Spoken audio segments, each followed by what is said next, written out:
Hello everyone! My name is Pixelriffs. Welcome to a bonus Minecraft live stream. This is probably going to be one of the weirdest streams I've ever done. But let's do it. So, welcome. Hope everyone's having a good one. I've had a solid morning so far. I've recorded another episode of the Minecraft RTX series. That's going to go out tomorrow. Just finished rendering that. And today, I thought I would do what I was potentially going to do on tomorrow's stream. Because I figured I had the afternoon free at this point. So, we're going to be reading from a book that ZloYxp bought me for Christmas. This is a book called Elements of Architecture by Koolhaas. And I've actually got a little, a little learning aid in the form of my my webcam. So we're going to have a literature cam basically on screen for some segments of this. And I can actually make this full screen so you guys can see a little bit more of what I'm dealing with. Because there's a few reference images, there's a few other bits and pieces that might be interesting. So we have book cam. And as you can see, this thing is freaking huge. It is Big Chungus book. This book is 2,300 pages long. We're not going to get through all of it today. We're definitely not going to get through all of it today. But the idea is that I want to see if we can do a bit of building in a snapshot world and kind of apply some of the concepts this book is trying to discuss to Minecraft. Now, a lot of the stuff in this book is written from a very academic standpoint. A lot of the language is going to be a little bit difficult for us to understand surface level, right? It's going to seem a bit pretentious. But I think some of the stuff it says in this book here is actually really interesting. From what I've read so far, like, there's some stuff that really makes you reconsider how we do some of the stuff that we do in Minecraft and why. And so this is either going to be the most interesting or the most boring stream of mine you've ever seen, because we're going to be doing a lot of reading. There is going to be Minecraft, because I have this set up now, and I'm decided what we're going to do is just load up a brand new, probably vanilla world in snapshots, because we're going to use a little bit of snapshot stuff, but we're also going to look at some of the structures Minecraft generates and how those use architecture and how we can apply some of this thinking to the Minecraft world in general. So we're in snapshot 20W51A. It was the last snapshot they put out. This is the one that added dripstone caves as a biome, I think. I can't remember. Oh, and axolotls. That's what it did. It did axolotls. So, as you can see, we have book cam, we have me cam, we have Minecraft cam. We're going to be doing a little bit of switching back and forth between scenes at this point. But I think what we're probably going to do... Does this work if I do this? Apparently it doesn't. Fair enough. Okay, my Stream Deck needs reprogramming at some point because it's not carried over all of my settings to the new PC. But anyway, what we're going to be doing is reading through some of this, starting at the very beginning. And maybe if this goes well, we'll do some more stuff. But we'll see. We will see. So, here we go. Elements of Architecture. This is a book that's been written by somebody called Koolhaas, or like conceived by them and written by a variety of other authors. I need to move my microphone a little bit so we can see some of this. But as you can see, yeah, pretty big, and the pages are like Bible thin. So this is a big old textbook. But I figured since a lot of people aren't going to have access to a book like this, it might be kind of fun to read it to you. So this is the section on Floor. It says Keller Easterling, which I presume is the author's name. So, Floor. Infinitely harmless, the floor is obliged to offer its occupants stability, yet receives from its users systemic harshness, if not abuse, in return. Once a surface for symbolic expression, defining the way spaces are used, implying the rules of the game, floors in the 20th century tended towards a purely Cartesian surface, rational, undecorated, unloved, perfectly flat, ideally soundless, simultaneous with our neglect of programmatic, symbolic, and haptic potential. Floor space became the dominant economic measure of architectural space. Real estate adopted a fetish of the meter square, masking the reality of the three-dimensional volume, and the floor itself is typically a thick slab, sometimes a false floor containing mysteries similar to those of the ceiling. Now let's unpack some of this, because obviously this is talking a lot about, like, philosophically what a floor is, and it's going to continue in that sense. But the idea here is talking about like how in the 20th century floors are not really that decorative, right? And we see this a lot in Minecraft when floors are typically just made of one material. You don't tend to put a great deal of effort into a floor because you're not walking around looking at the floor the entire time. You're looking at the room, the contents, the walls, the art, whatever it happens to be that you're using to decorate. And so I wonder if, yeah, the philosophy of the floor, that's going to be this entire stream, Proudstone. But it's going to be quite an interesting one if you're into this sort of thing. Yeah, so the floor can actually contain a lot of detail if you want to add detail to it. It can also, in theory, they're talking about false floors. You look at the way American houses are built with a lot of the wiring and the plumbing and stuff underneath the floor. It's not actually the ground. We just simulate the ground so we have something to walk on, and then all of the stuff that's happening underneath can go undetected, right? This is interesting. So you don't build stuff like that in Minecraft very often. You don't tend to run redstone under the floor of a regular house, but you think about how you do stuff like that in redstone with, I don't know, like automatic doors and things like that. Suddenly these concepts start to apply. And we don't really want to dwell too much on the, like the economics of this, because it's also talking about how in real estate they use a two-dimensional measurement to talk about how big a house is. They're talking about like square meters in terms of like the flatness of the floor and not like how much capacity the room has, like the actual volume of the room. It's for whatever reason, it just turns out to be meters squared rather than meters cubed is the measurement that we can understand most easily when it comes to the floor plan of a house. And when you look at blueprints, they're always flat, right? So anyway, this is the sort of detail this book is going to be getting into. We're only 11 minutes into the stream, and already I expect a lot of you are confused or lost. But stick with me, because this is gonna present some kind of interesting stuff. Let's move on to page 2. So, staking the claim of civilization on the raw ground, encoding usage and assuming decoration, the floor then accrues complexity in its section while simplifying its surface details. The thing I want to dwell on from this double-page spread, there's like a really interesting line diagram here that shows, I can actually take the webcam off the tripod and show you for a second here. It kind of shows you've got like a flat line here which represents the ground, right? The actual earth underneath our feet.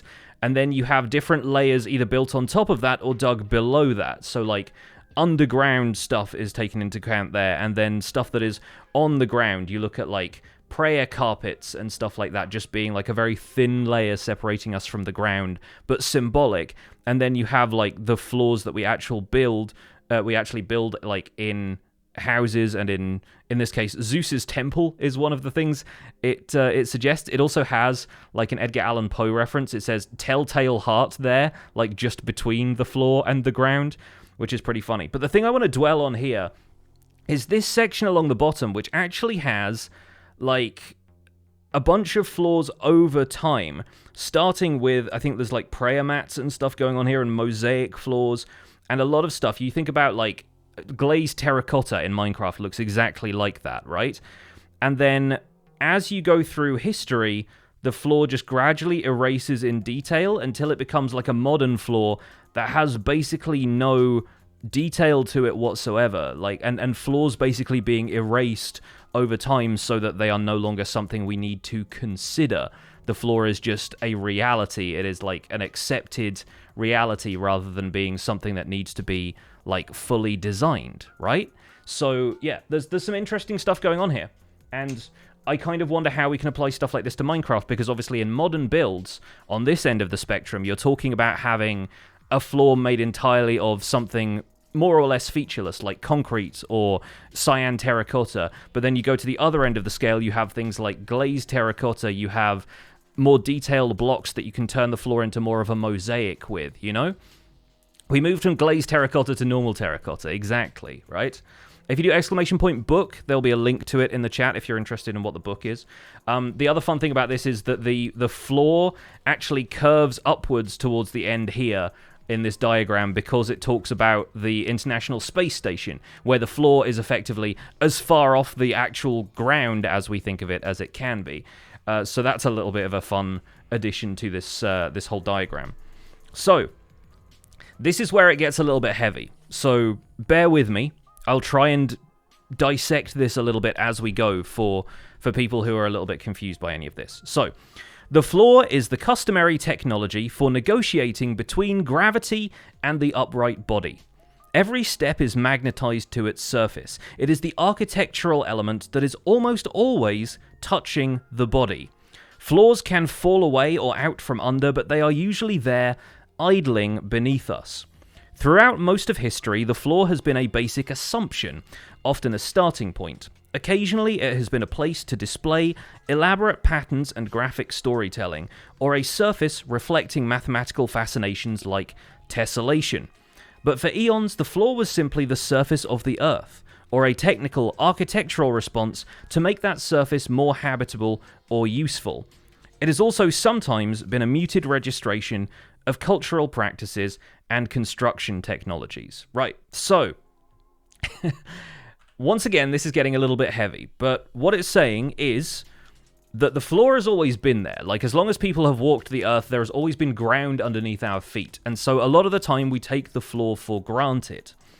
It's been a basic assumption throughout history. And so, you know, previously it's been used to display elaborate patterns and reflect mathematical fascinations like tessellation. Again, we get into stuff like glazed terracotta from the Minecraft perspective, right? Afino and Timotab, thank you so much for the resubs, by the way.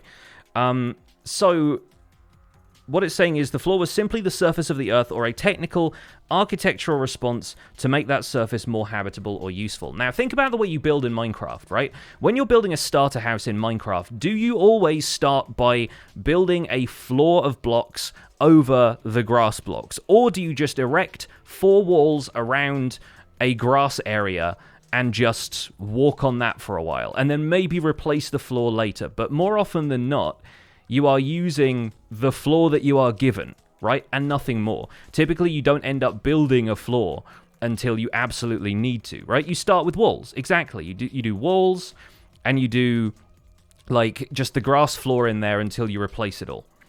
And so what I really think this book is trying to say is that that's everyone's starting point, and that's kind of how it's reflected in Minecraft. Moving on from that, from prayer rugs to tatami grids to basketball courts, the floor has established a few presumed, if unspoken, rules of the game.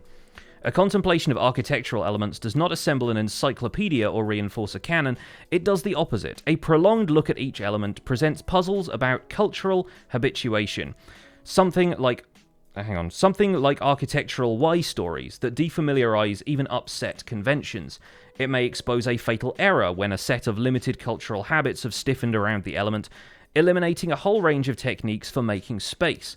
A contemplation of the floor returns to one of those forks in the road, territories sidelined in history that can become fresh projects for the discipline.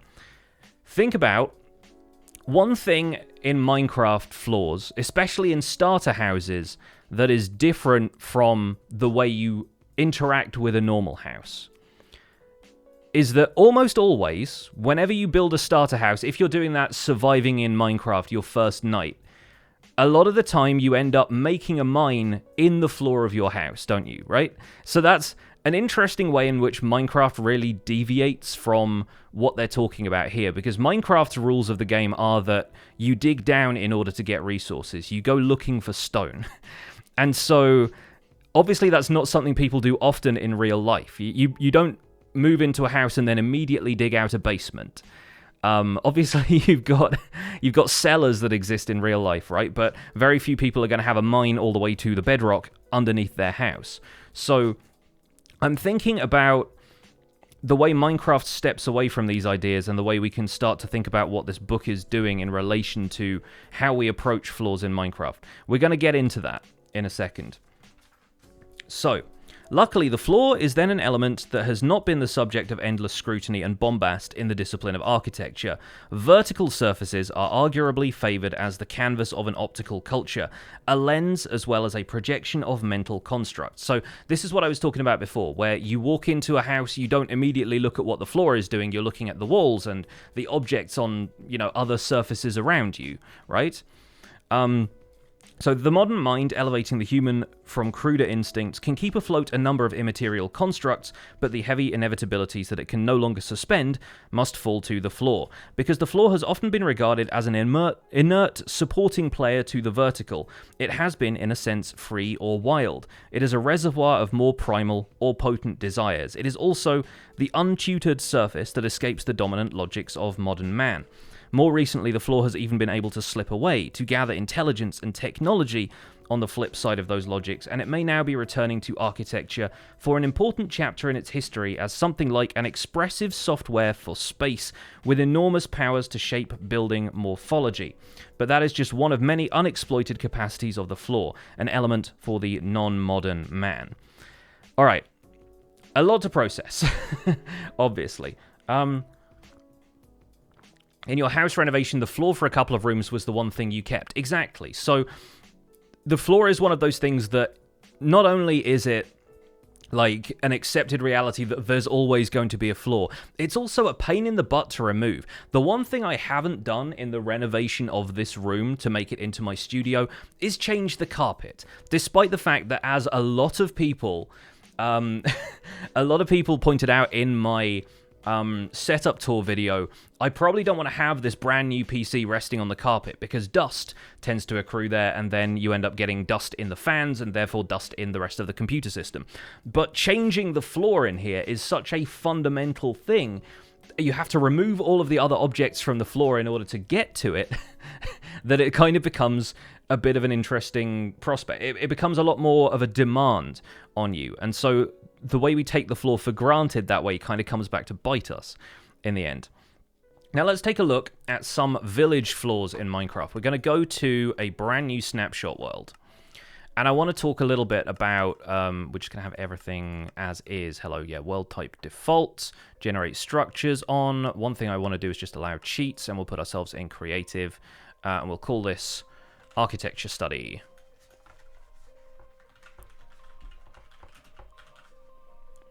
And I've already seen a few people going, blah, blah, blah, what is this? And feel free to leave. Like, if this isn't your thing, I totally understand.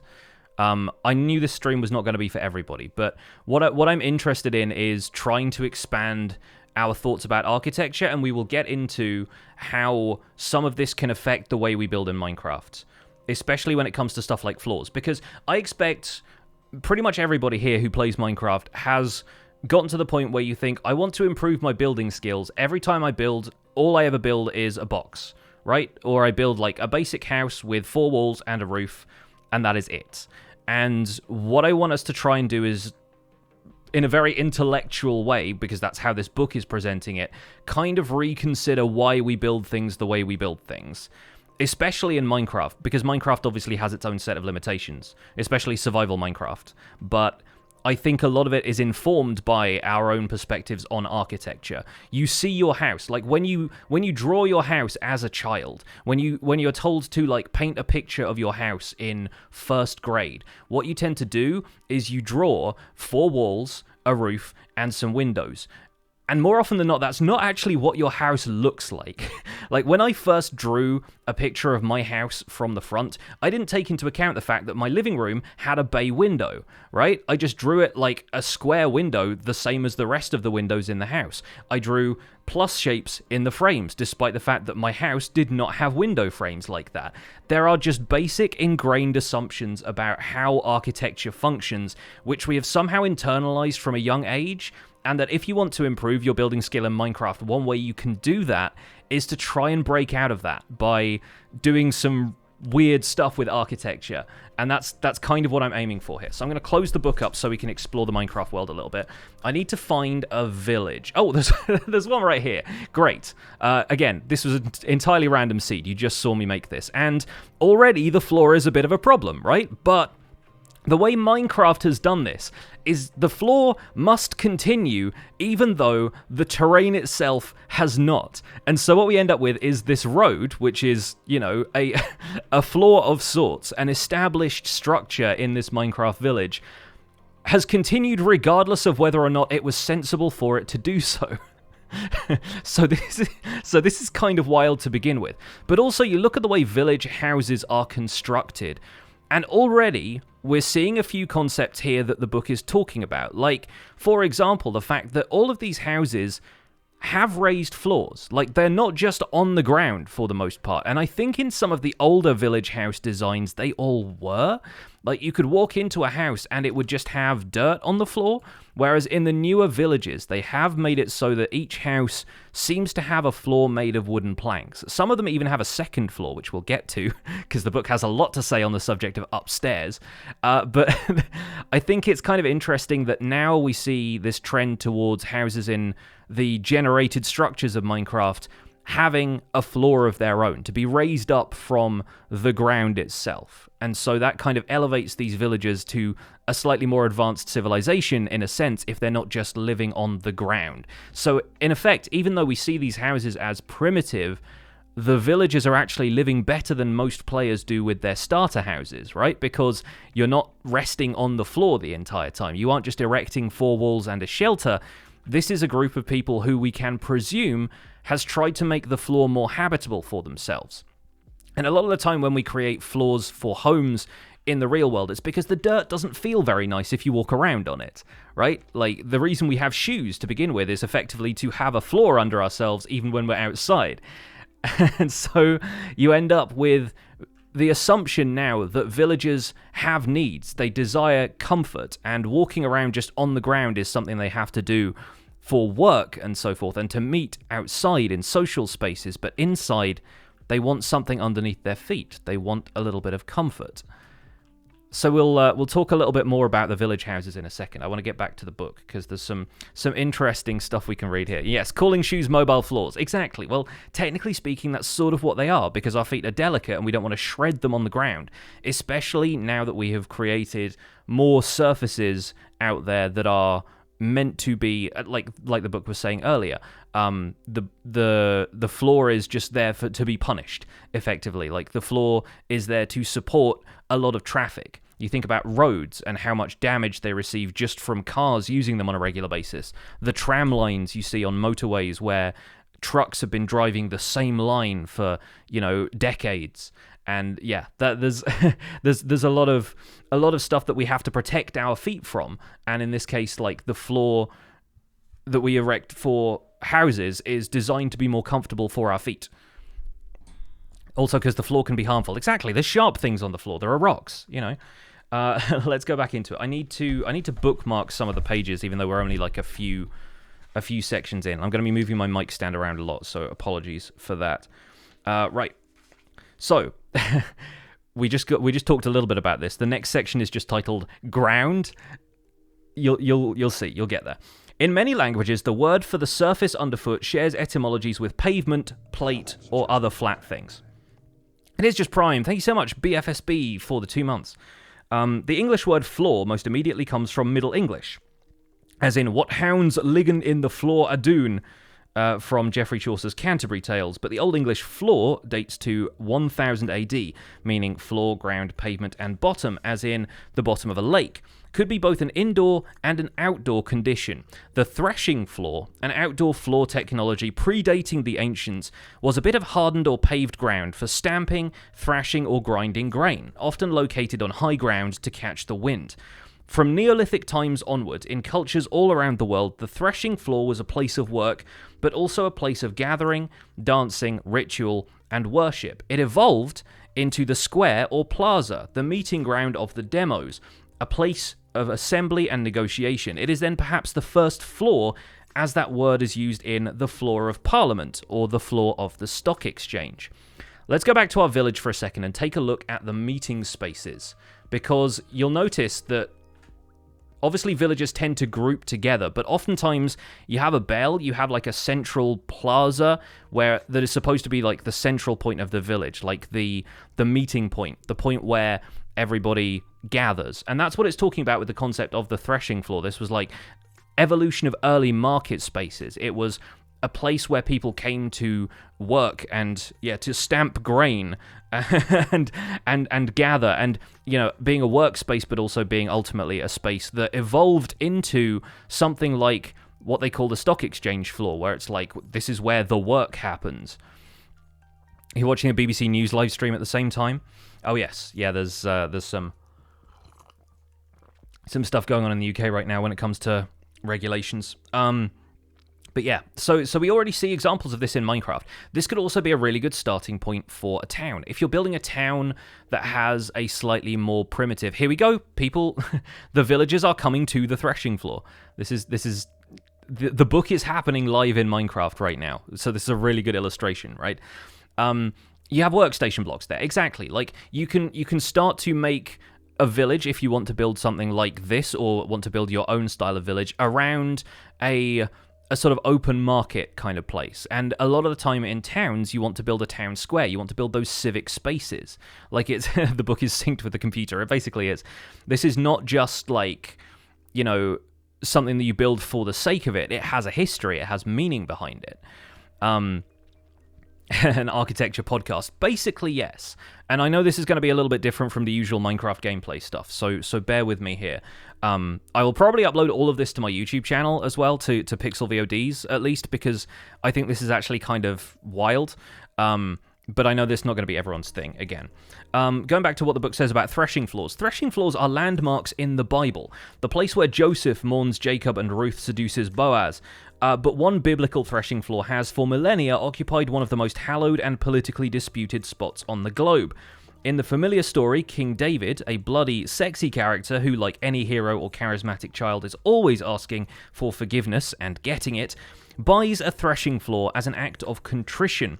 David hopes to persuade God to retract a harsh punishment of plague by building an altar to him on the site. Significantly, David buys the threshing floor. It is then both a monument to his earnest contrition and the property of a single god, monotheism displacing the worship of false idols. David later instructs Solomon, his effete and architecturally sophisticated son, to place the Ark of the Covenant on the site, and it eventually becomes the core of Solomon's extensive temple compound in Jerusalem. Today, in the center of Jerusalem, buried somewhere in one of many contested layers of development, lies this patch of rough floor. This isn't just like the book from a Christian perspective, it's going to go into other stuff later. Beardstone, this is a weird stream. We will get into it a little bit more, but I'm reading from a book, !book in the chat if you want to link to it on the kind of, I think the Tashin website is where I linked it. Yeah, this is a book that Zloy gave me for Christmas. You can see why I'm now turning it into content, because I'm a good friend. So there have been a few pictures throughout this, and I want to maybe go over a couple of things here, because there's some cool stuff. For a start, anyone who's interested in minimalism, like, this is pretty fun, because this is the Neue National Gallery in Berlin. It's like a floor plan of it, and I don't know how much of this you can see, like in what detail you can see this, because my preview of the stream is pretty small, but I'll try and bring the webcam in again so you can get a better look at this. Like, there is nothing there, pretty much. Like, the floor is like the dominant element of this plan. And so what you end up with is there's like a couple of staircases on the side, and it says, as well as typical architectural details of the plan, like walls, just 4 of them made of glass, and columns, also just 4 major ones, the architect Mies van der Rohe decides to draw the pattern of the floor itself, without which the emptiness of the drawing might be unreadable as a plan of occupiable space. The floor grid consists of 3,136 tiles, forming a surface that extends beyond the glass walls, claiming the area underneath the extended roof as floor 2. And once again, you think about the amount of blocks that go into a floor in Minecraft. It's not an insignificant element, right? If you're building a floor to a large place, then typically you end up using a lot of blocks just doing that. When I was building the floor in my museum, in the survival guide world, like, so much dark oak wood just went into making the planks of the floor in that central hall. On top of which we have, you know, the end portal and stuff like that, all of the stuff that I've been building around that exhibit. But it kind of goes to show how much material ends up going into a floor, and then we just take it for granted because it's the surface you walk on. Going back to the next page here, let's go one more on. This is something that you won't see often in Minecraft, but you could potentially emulate this with stuff like bone blocks and maybe some stone brick or something like that. I'll show you this image, because this is a floor in a town in Mexico that has cow vertebrae basically set into the floor to act as boot scrapers. So, like, that's pretty wild. And it's not exactly something we can do with cow vertebrae in Minecraft, but if you talk about something like, I don't know, like adding bone blocks in there, you could emulate a pattern like this and at least have the style of it. But yeah, brutal, kind of creepy. Like, it feels like some sort of like horror thing where it's just like bits of spine in the floor so that you can scrape your boots on them. But realistically, it's a practical feature, right? Not something that you would think about installing in the average floor, but like, wow. Like, there's a lot going on here. So, to end up this little paragraph about the ground, the floor can be a place of inclusion, but can also be an exclusive religious or political domain. The crust of the earth is thick with layer after layer of floors. Each one, suppressing the one before with a tabula rasa and a new datum, hopes to wrest territory from the other by establishing an authentic historical ground. Everyone with me so far? This is, again, this is not like any other stream I've ever done, but we're talking here about like layers upon layers of the floor building up over time. And when you get cities that are as ancient as Jerusalem, when you get cities like London, you know, you end up with people constantly building on top of each other. And, you know, as stuff just breaks down, you rebuild floors. You don't tend to like renovate floors all that much. You just tend to build over the top of them and establish like a new place. And so there's an interesting layer of history if you start to dig down, and that's what archaeologists do. They're often uncovering the flaws of, you know, ancient sites and houses that are now just buried beneath the earth. The floor is always shifting, it always changes. A lot of the time in Minecraft, we are used to floors basically being one thing and that's it. Like, we don't tend to rework and build over the top of floors all that much. If you'll excuse me for a second, I need to blow my nose. Enjoy this villager being chased around by some zombies, which is what's happening in the center of the picture.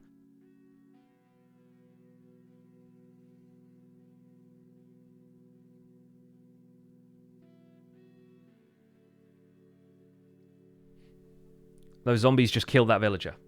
It happened. So, moving on. I see ZloY is here as well. Welcome to the stream, ZloY. So, tricks is the next paragraph, and this is something that I really want to get into because I have plans for this paragraph in particular. The ancient kings often report that God wants them to have a palace and that he has been very specific about its many luxurious appointments. In these palaces, the floor, no longer rough and durable earth, receives refined adornments and magic technologies. A crucial accessory of the royal power base, it is sometimes portrayed as a platform of superior knowledge and clever engineering, a plane on which the king makes the rules, and the king always wins.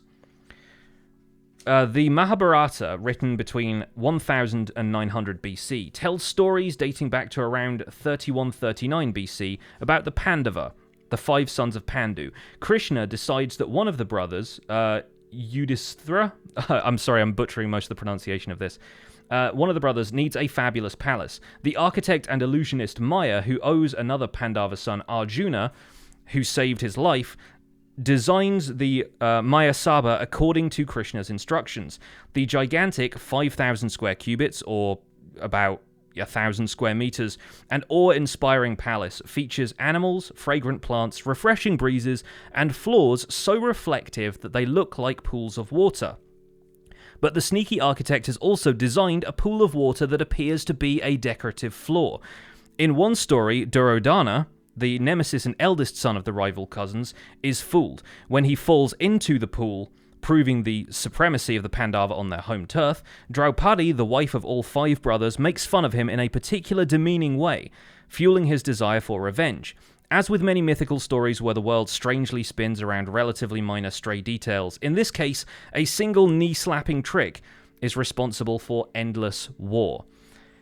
So what I was thinking of doing with this in particular was, like, it's talking about the floor being so reflective that it can emulate a pool of water, and then you have one pool of water that, like, is meant to look like a floor, and so you don't know which is which. And this is something I've really wanted to do with the Minecraft RTX series because of how reflective water is and how that whole RTX thing is meant to simulate the surroundings of like with natural light. Is meant to simulate natural light, natural reflections and stuff like that. So many times I've been fooled by the way light refracts through water in that pack, and it looks like fish are swimming just below the surface, but it turns out they're way lower.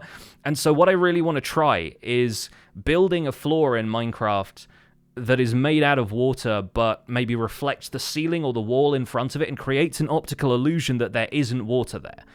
I think that might be a little difficult just because of the height variance in water, the fact that it's like a pixel lower than most blocks, but I think we could give something like that a try, and that's something I'm interested in trying for Minecraft RTX. Not really something you can do in regular Minecraft unless you are able to, you know, manipulate some of the water mechanics in weird ways, or you had a very blue room. But if you think about the way people build mirrored floors in Minecraft, a lot of the time you have to simulate that effect, because there is no reflective material in Minecraft, or at least not in vanilla Minecraft in default graphics. So what you end up doing is building a floor out of glass. Just karate chop the book a little bit. You build a floor out of glass so that you can see through it, and then you just build a second room upside down. That, in effect, is trying to fool people in the same way that this guy was fooled into walking into a pool of water thinking it was a floor. You are enacting the same kind of optical illusion, but with the tool set you have in front of you. And if you've ever considered doing that, then you have taken a different approach to the floor than you would in most of your other builds. And so this is really quite wild to me. Again, like this is the kind of thing that like gets me thinking about the way we build in Minecraft and how we can approach projects this way. Sorry, I think just the fact that I'm talking so much and I'm reading from this book is making my nose run a whole bunch.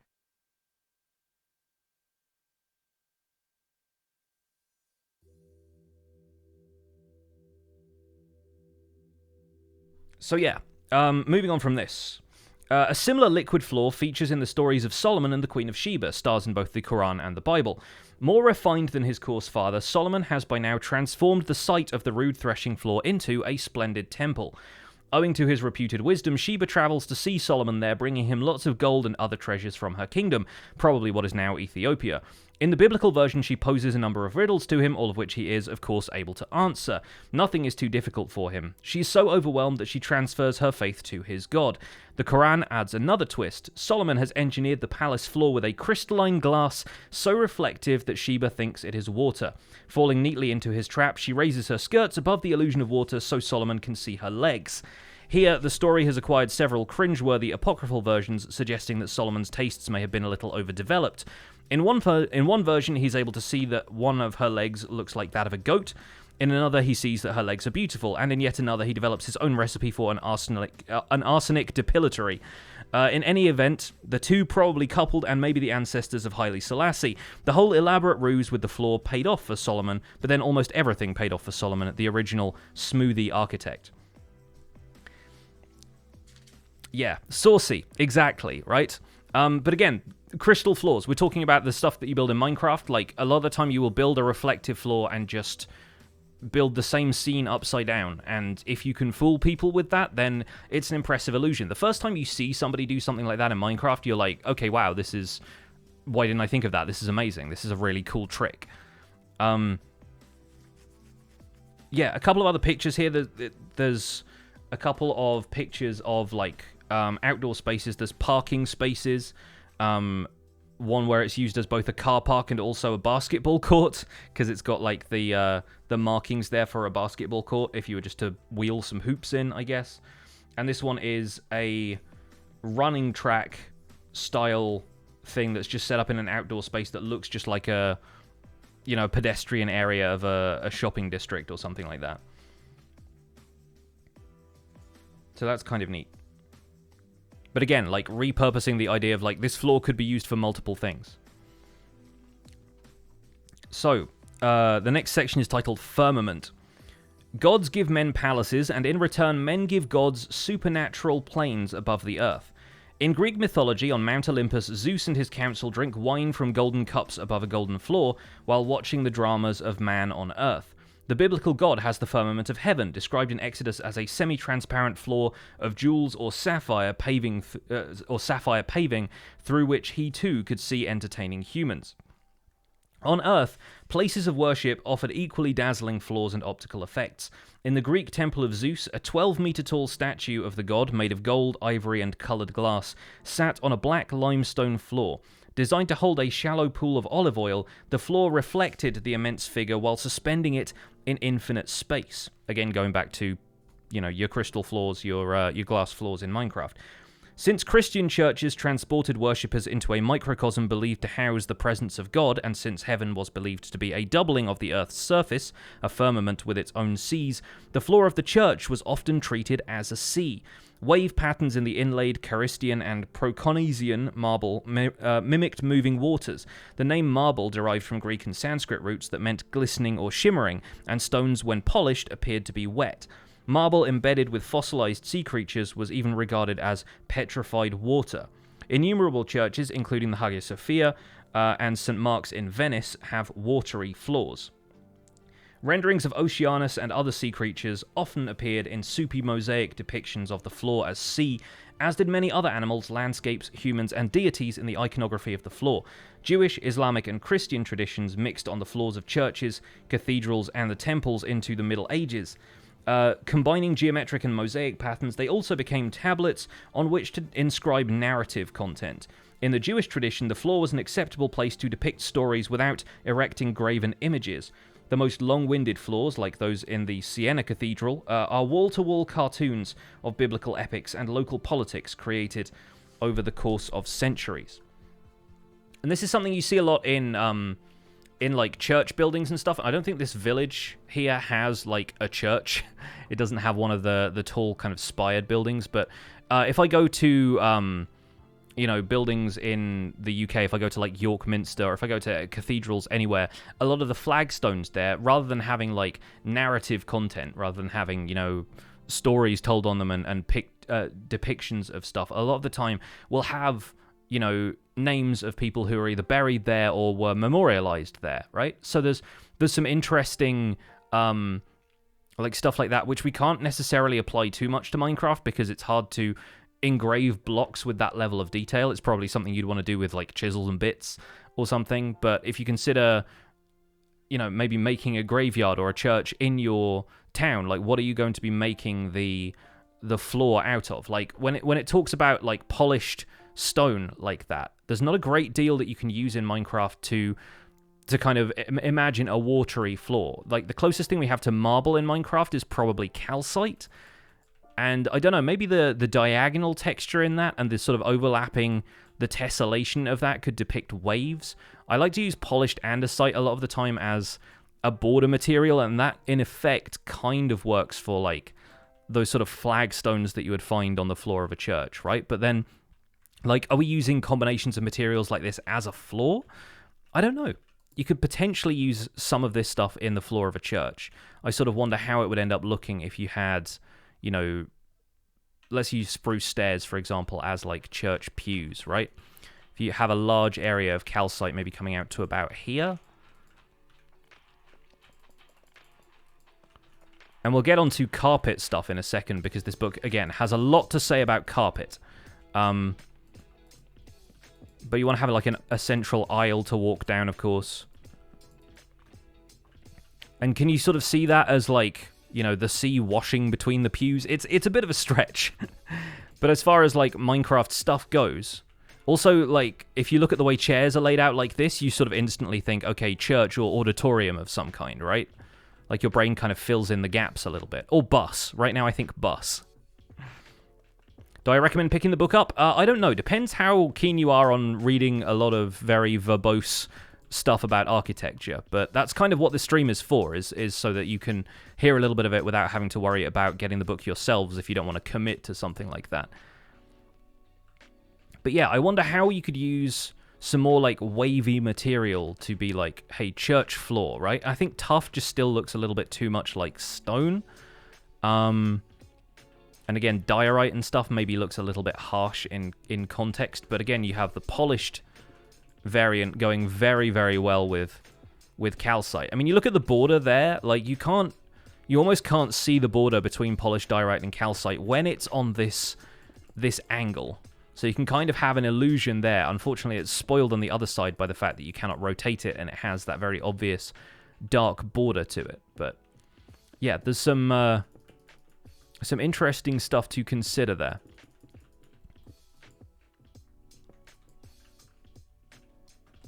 Just going to leave this half-built church set up over here. Moving back to the book for a second. And the earth, we have stretched it out like a carpet, and how smoothly we have spread it forth, says the Quran in... there's like a chapter citation. Mosques do not use the floor to simulate a celestial plane, but rather establish a global surface for prayer. Mosques enclose large floor areas. The Great Mosque at Cordoba is 180 by 130 meters, almost like a roofed or tented segment of the Earth's surface, reflecting a nomadic existence, which is where the sky is the canopy and the Earth is the place of dwelling. The floor is a flat plane continuous with the plane of its exterior court. Informed by astronomical knowledge of the Qibla, it is oriented to a single spot on the planet, the Kaaba at Mecca. The Quran repeatedly describes the earth as a remarkably smooth carpet, like the floor of a mosque completely covered in prayer rugs. Establishing a clean surface for bare feet, the rugs are modules sized to the kneeling or prostrate body. The prayer rug is no longer an even field, but a depiction of monotheistic hierarchies to which the body conforms. With its imagery of Mecca, the rug is like a mnemonic, a pixel in a worldwide field that can essentially recreate the condition of the mosque anywhere on the globe. I was talking earlier about how shoes are basically floors that you attach to your feet so you can move around comfortably, right? And prayer rugs become that, but for worship. You end up with, basically, you can worship anywhere as long as you have the prayer mat with you. And so, effectively, you have a traveling floor at that stage. Like bedrolls for camping might be the same thing, right? It's a traveling surface. And it's the kind of thing that we don't necessarily simulate in Minecraft. Like, I don't know how many Muslim Minecraft players would bring carpet with them in order to simulate the fact that they can pray. But, of course, the sun always rises in the same direction, so you always know which way east is, provided that you are somebody who needs to face east in order to pray. And I'm interested in that as, like, you don't actually need a mat to pray in Islam, but it's encouraged, maybe. Or like, you know, maybe different orthodoxies have different, you know, reasonings for it. But yeah, I think it's you know, an interesting concept, and I don't know how many people would like apply to that. And there is no Kaaba in Minecraft, of course, and I don't know if making one would be sacrilegious or what, but you know, like it's the kind of thing. Do you see Minecraft as an escape from that? Right? You put red bits on your soil, so wherever you go, you walk on red carpet. There's a thing about red carpet coming up, which I want to talk about a little bit. Yeah. Where did we get to? So yeah, with its imagery of Mecca, the rug is like a mnemonic, a pixel in a worldwide field, blah blah, we've been to that. So while floors as tessellated planes have existed since ancient Sumerian civilization, roughly 4000 BC, in Islamic culture they developed an extra degree of mathematical intricacy. The tile in tessellating patterns is not just a spot of color in a fluid field, it is a precise shape for interfacing with other tiles to completely subdivide the field geometrically. Carpets woven for centuries in the Middle East and Central Asia as practical flooring for nomadic tents may have contributed both aesthetic preferences and technical skills in Islamic tile making. Their repeating interlaced patterns geometricized surfaces with patterns that celebrated God, stars, light, and astronomical navigation. In the stories of modern architecture culture, the floor as a global surface is equally imbued with spirituality. In Mesian logic, for instance, the floor is a plane of infinitely expansive space, yet its universality comes not from declaring a single deity, astronomical direction, or proportional grid. Rather, it is a universal and expansive plane because it invites overlapping orders, as many perspectives as it has inhabitants, and as many events as can be held in a trajectory of time. Iron Violet, thank you so much for the 200 bits. Juliet Machine with the 7 months, and Breeze for the 4 months of Prime. Thank you all. Yeah, this is a lot to take in, I know, and we're kind of... I'm trying to zoom through it to get to the bits that I had specific thoughts about so far. So, stand at the door of a church on a Sunday and bid 16 men to stop, tall ones and small ones, as they happen to pass out when the service is finished. Then make them put their left feet one behind the other. which is a weird sentence, like you have 2 left feet, and the 16th part of it shall be as the right and lawful foot. So this is describing like the initial conditions for measuring a foot of length, right? While in Latin there were several words for floor, the word for a level open space like a building site, a threshing floor, or any other conventional, or any other place where things were aired, was area, an early marker of lasting cultural conventions associated with the floor. Area, not volume, dominates financial and cultural valuations of space, and the floor is instrumental in this cultural preference. Volume has always been a practical measure for fluids, but space has never really been regarded as a fluid volume of air to be considered, and two-dimensional space has been considered sufficient. This is going back to what it was saying right at the beginning, which I think was probably an excerpt from this bit here, where it's talking about how in real estate, floors are measured in square meters, which we can see very easily in Minecraft. If you look at, like, a single Minecraft block is a meter square, so you can instantly tell the square meterage of a floor, the area of a floor, just by looking at it and counting a couple of times. Whereas, you know, you have more complex measures for doing that in real-world buildings, but real-world buildings are more likely to be more complex already. How many feet do they have? I know, it's a weird sentence. So plots of land measured with something like the Roman pace or the foot favoured horizontal, two-dimensional measure, and also perhaps fostered cultural habits for quantifying space with area. Still, across cultures and millennia, the cubit, the distance from the elbow to the tip of the middle finger, has been the most persistent corporeal unit, one that does not necessarily make horizontal area measurement more convenient. The biblical God was clear that Solomon's temple, for instance, should be measured in volumetric cubits. Like, nobody uses cubits when they're talking about how big a house is at this point, but it's wild. In architectural convention, volume is usually regarded as the geometric result of two-dimensional drawings of section, elevation, and plan. The plan is arguably the dominant conceptual document, and logic of orthographic projection replaces the magic of the floors in temples and palaces. While the architects are connoisseurs of spatial containers, the art of making the volume inside those containers is one that surprisingly is rarely discussed. So again, most of the time people are just looking at surface area of the floor plan rather than, okay, what does that then relate to in terms of the height of the room? Like, you could have a house that is theoretically 200 meters tall, but if it's measured in meters square, it's only like 14 meters square. You're like, small house. It's like, you don't tend to come across stuff like that, but then we also don't tend to live 100 meters up the wall because the floor is how we have to walk around. Those outside the discipline might assume that architects have developed elaborate aesthetic practices regarding volume, speaking about it to each other like an entologist describes wine or a nose describes perfume. Yet most architects don't readily know the cubage of even the most iconic spaces. Despite the pleasures associated with volume, the discipline has not developed in hundreds of years of space making an artful, technical, practical, or even silly vocabulary for describing it. If an examination of architectural elements returns the discipline to historic junctures, perhaps fatal errors or lost opportunities, the floor returns attention to the strange neglect of volume, offering a chance to contemplate alternative histories for this under-rehearsed or under-indulged pleasure. The scale is differentiated of building real houses. Yeah, on building real houses. Use a system of ropes to climb around the room. Again, I think this is something that we do in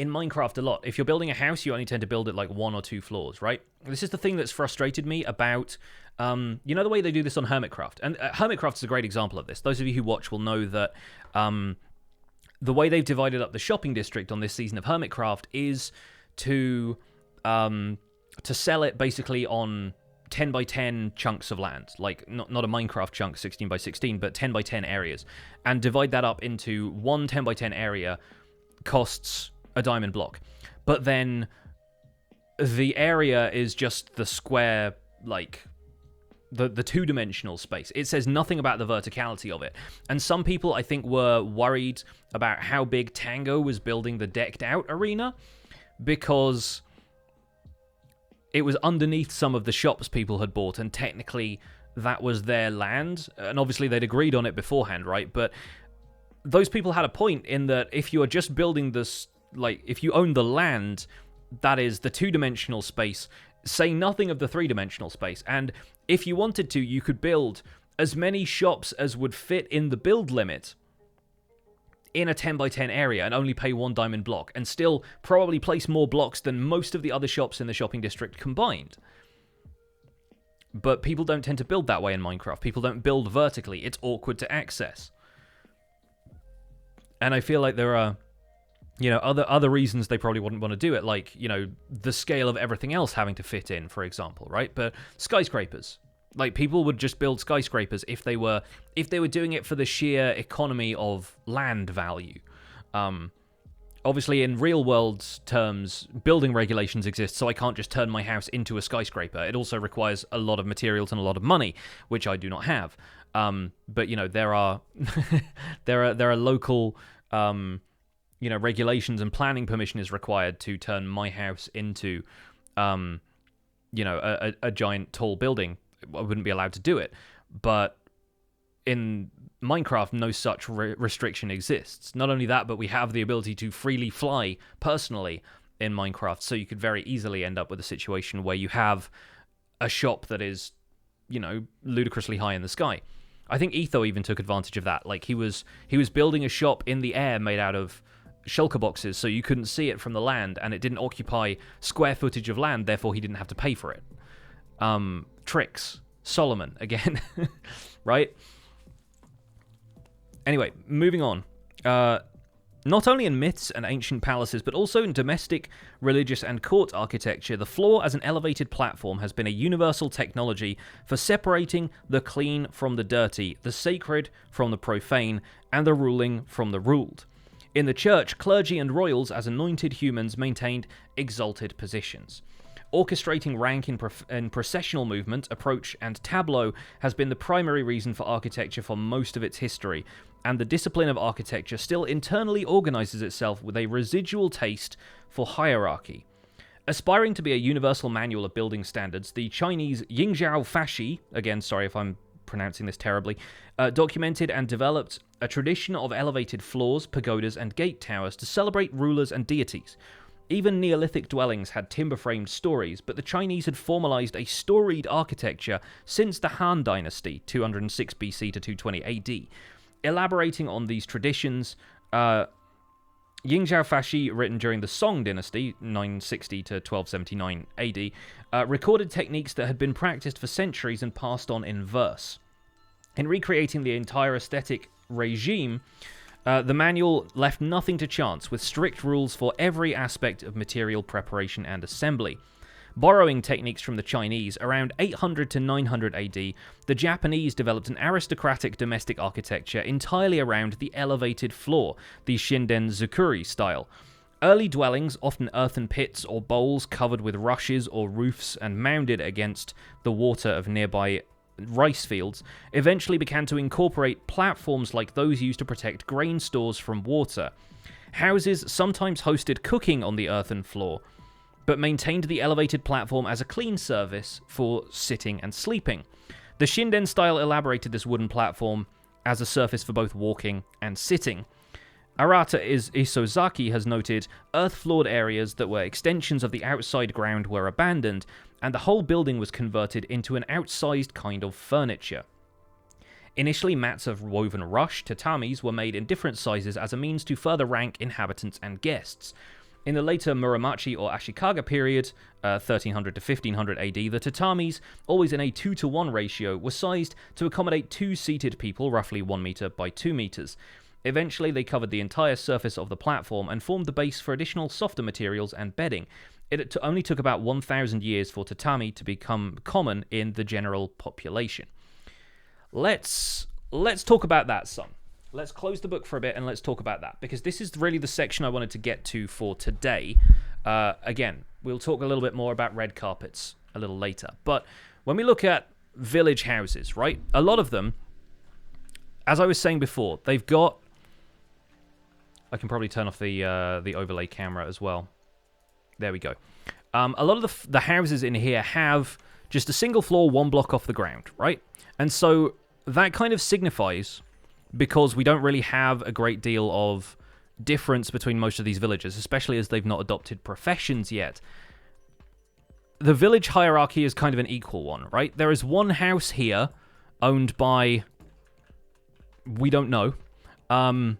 There is no workstation in here. There's just some food.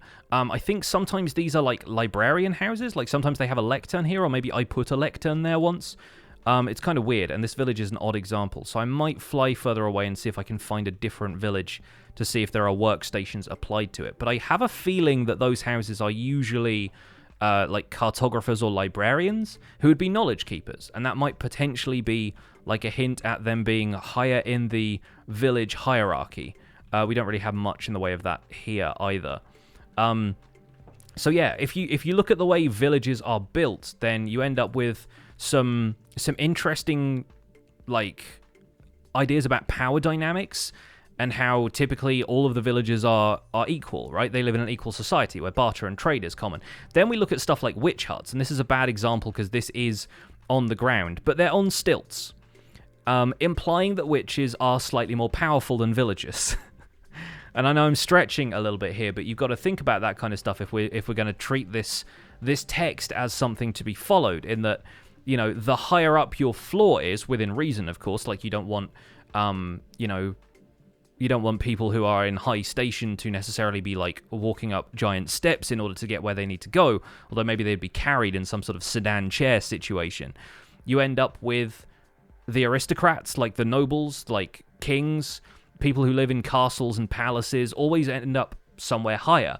And that's also a strategic advantage. Like, you see people talking all the time about how castles are built on hills because more often than not, hills provide a better defensible location, but it also means that they get to see over everybody, and it's a symbol of power. It's, you know, there is like a higher floor there for them to exist on. Let me find... is the village still going to be the one that is behind us? Are we just teleporting back to the same village? We are not. We're actually teleporting to a different village. And obviously the topography of the land here has nothing to do with the way villages generate. So that's not exactly the example we want to be taking here. And this is the shepherd, I guess, up here. We don't have a church here either. I want to look at woodland mansions, because somebody just mentioned woodland mansions, and that's a very good example of this. So let's locate a mansion. Locate man. Oh, wow. 27,000 blocks away. The nearest mansion is 27,000 blocks away. I'm glad this isn't my world. So when you look at mansions, you look at the amount of illagers that are in here to begin with. And this is also something that you get from just the video game structure of these places. I'm just going to break in through this wall. I'll replace it. Don't worry. On the first floor of a mansion, you don't tend to get a great deal of the tougher enemies. Like, you get the occasional Vindicator standing here in the corner. And then you get, like, a couple of internal, like, mezzanine floors. That kind of thing. But more often than not, the tougher enemies are higher up. And again, this is, like, the natural progression through the house in gaming terms, but already we start to see a few more Vindicators gathering, and like their sort of boxing ring is there. Look, we got another one in here as well, and more often than not, the Evokers are upstairs on the third floor. You'll occasionally get one or two Evokers down here, but most of them tend to congregate upstairs on the third floor, and so again, there are levels of power, and that works out in how we're looking at, you know, the architecture of power and the way hierarchies are established. And, you know, a lot of the time in video games, in like classical video games, weird to think of classical video games, but you kind of get the point I'm going for here. A lot of the time you will find that the boss is at the top of a big tower, in the highest point of a castle, or the throne room of a castle, where you have to literally stand like below. You think about like Castlevania, right? You think about like Alucard sat on a throne, cursing men and throwing wine on the floor, like an elevated position. Bowser and Bowser's Castle. Donkey Kong. There you go. Donkey Kong is a good example, right? He's on an elevated platform, and you have to ascend to get to him. Like, this is the kind of concept this book is trying to get at. And we can apply that to our own building. Let's die real fast, so that I can get back to where I was. Because we were here by this village, And I want to think about how you would build like a series of platforms that could be part of a structure. Like if you want to build... I don't build in creative all that much. Let's build like a floor of, say, 5 by 5 dimension, right? And again, we're using the square meterage here because that's how it's easiest to do in Minecraft. Like, if you wanted to build a really small, almost like, you know, encampment of people, you could potentially have a house where you've just got like a basic floor and that's where one person lives, but then somebody else could live on like a more elevated floor. Let's say something like this.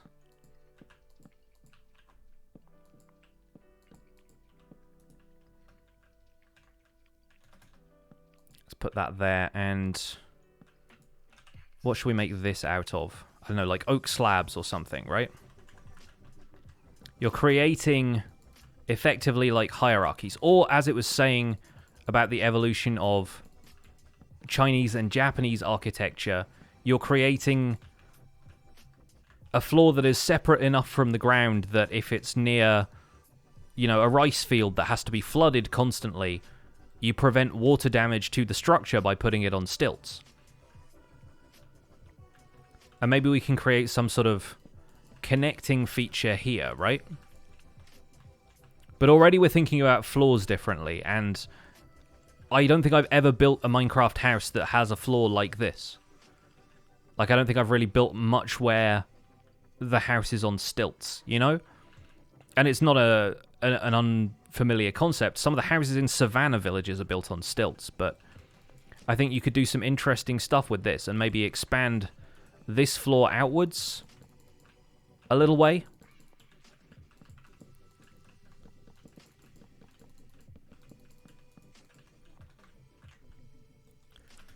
And so this is more like... It was talking about having an outdoor floor that was used more for meeting people and for cooking on. So you could turn this into something like a deck that has like a little fire pit set into it. Let's expand on that concept a little bit. We would probably have the rest of the house kind of wrap around the side here.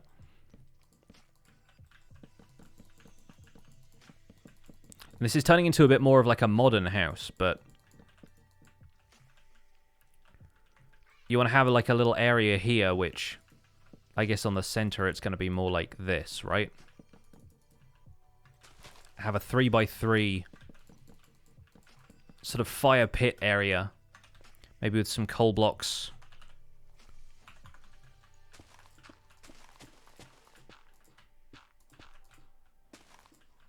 And put a campfire in there. Something like that. Maybe even slabs around this, actually. As though, I mean, it's recessed into the floor. You get the idea.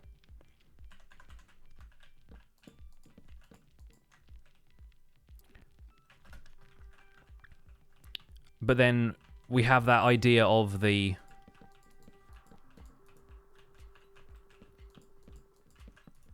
the floor still being, at this point, off the ground on this side.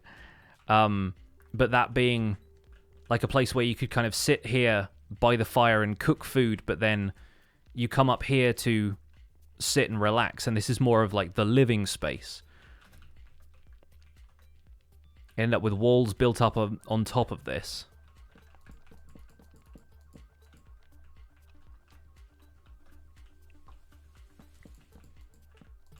This needs to come out one more if it's going to be even or odd numbers.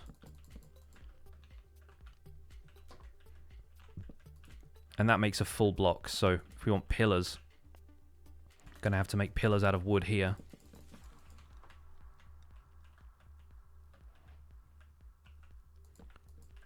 Said, modern house there. Do you think the medieval fantasy style houses of typical Minecraft don't adhere to the rule of the floor being discussed in this book? I think a lot of the time when you build a house in Minecraft, like I was saying earlier, with the starter type houses, you tend to just use the ground at your feet. You build walls around you for safety. You don't tend to think much about like replacing the floor right as you begin, and often in starter houses you end up building a mine underneath it so that you can go and get resources. I think that people's needs in Minecraft are often different, and that gets reflected through the gameplay, but also the style of houses we build. We're also talking about material scarcity, which is a concept the book doesn't really go into, but I think a lot of the time people build medieval style stuff in Minecraft because wood and stone are the most easily accessible resources, and obviously in the real world people build out of resources like that as well, but stuff like concrete for the Romans has existed for centuries, millennia even, and like there are materials that people get and use in Minecraft just because it's the easiest thing to get. I sort of wonder if we can fill this area up with something more modern. And that feels more solid. I think maybe if we set it one block back, though.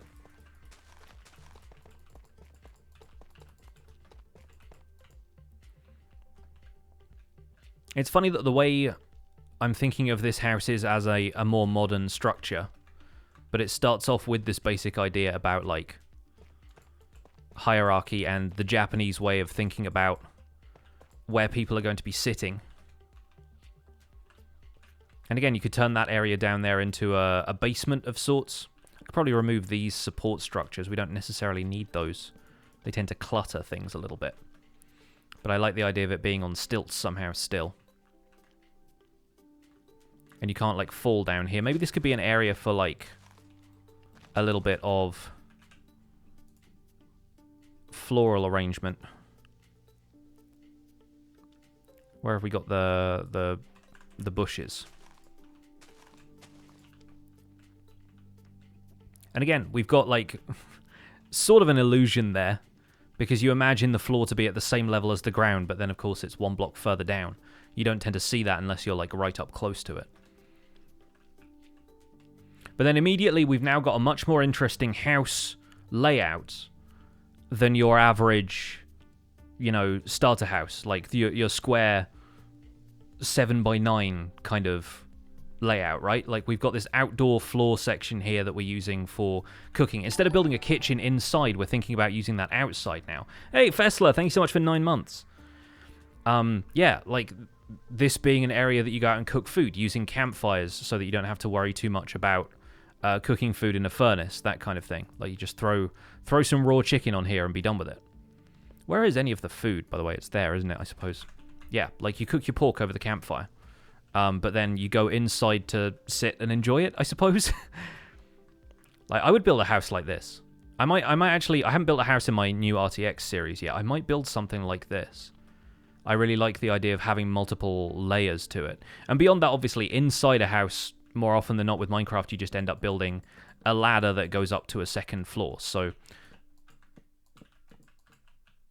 typically you end up with that kind of style of house. But usually the second floor is just a mirror image of the first. You know, it's the same thing but taller.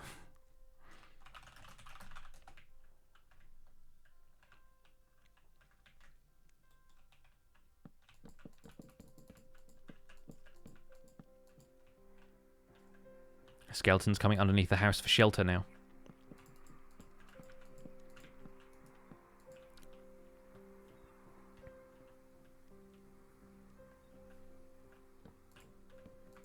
Let's put these up like that. Yeah, already an interesting house. Potentially, like, a defense problem here because skeletons could shoot you through there, but... This is already a shape I like a lot. Well, that's just prime. Intermediate floor in the back corner. You mean like here? So you'd have like potentially something like that over the top. And then you end up with steps going into that and then down from here. And again, that creates a little bit more shape inside of here. You end up with things that feel a little bit more layered.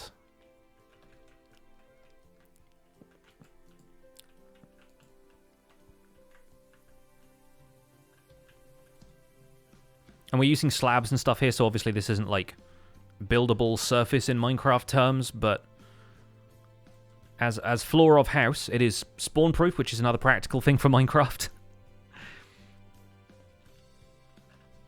Maybe additional storage below. That'd be an interesting way of doing things. Again, like, the book gets into stuff like this a little bit later, but you end up with stuff like, you know, false floor. So it's the kind of thing where, yeah, you could have a step up in the center maybe, and then chests to either side like that, and you can still open those because there are slabs. It's quite a neat little idea.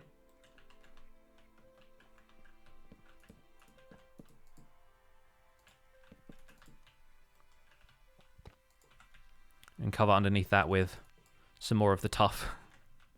I do like tuff as a building block for stuff like this. It just feels like a better cobblestone when you use it like this. It doesn't blend with cobblestone all that well, though. I mean, that's infested cobblestone. Let's not put silverfish in my house.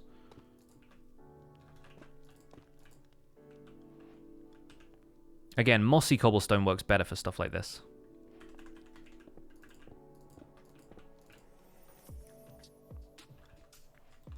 But again, this is what I'm talking about. Just by taking a passage of that book and thinking about it in the context of Minecraft building, we've now got a much more interesting house than we started out with. We've got something that's way more interesting than the village houses over here, and this is turning into a shape that I feel a lot happier with than I do a lot of my starter houses already. Tarsiris, thank you so much for 400 bits. And Karlik Swiftblade with the 2 months as well. And yeah, like, a roof would go on this eventually, and like, I'm just talking about this in terms of the elements we're applying to it here. You probably want to close that off a little bit to hide the fact that there are chests underneath it. And we might put like an underneath section of this as well.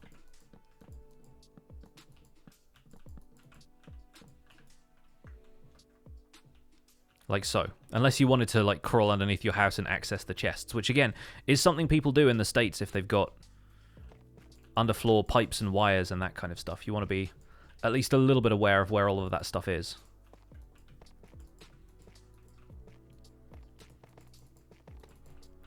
Nice and simple. One slab overhang. Tidy up little sections like that. Won't be able to build with tuff if I rebuild this in my RTX world, but still, interesting shapes. At this point, I'd need to have something other than slabs here for the roof, or for like walls and stuff to go in, though.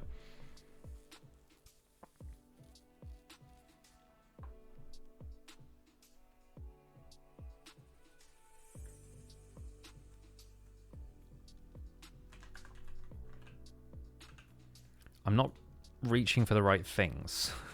I don't think this is a stone brick kind of house.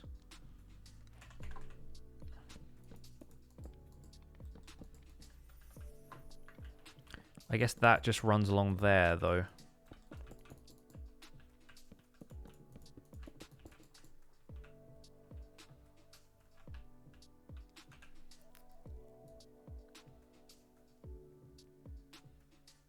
And then if we pull out some andesite stairs and things like that, can potentially do something interesting with the shape of the wall.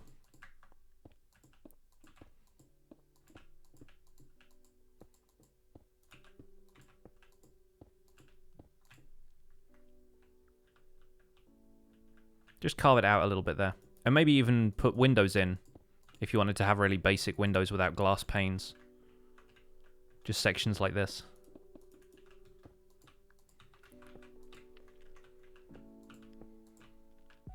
I haven't read the chapter about windows yet, so...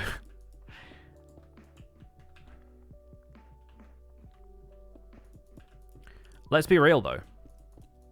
The new walls are actually gonna connect in different ways. So we could do stuff with walls. Where are cobblestone walls? Are they in decoration blocks? They are. They won't connect to stairs, so we'll trash that idea. Then you end up with this.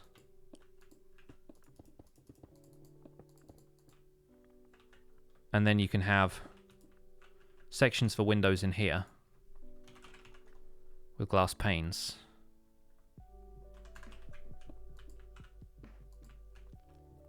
Still looks weird to me. Like, I can't get used to them having windows like this, but...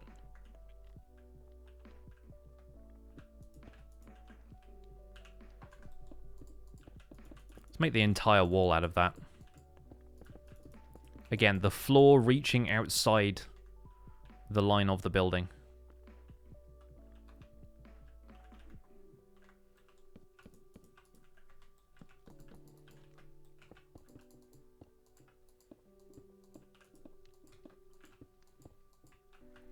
We can have a window in that wall, maybe. A bed over here in the corner.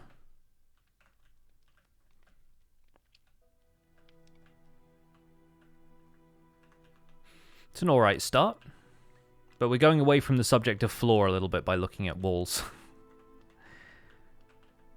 I think it's interesting, though. Let's go back to the book for a bit. Will I do more streams like this? If people are into it. If people are into it. I'd like to do more creative building. Just kind of try and broaden my my horizons a little bit. But let's go back to where we were. I have a bookmark in here and it's just disappeared into the pages. There it is. So.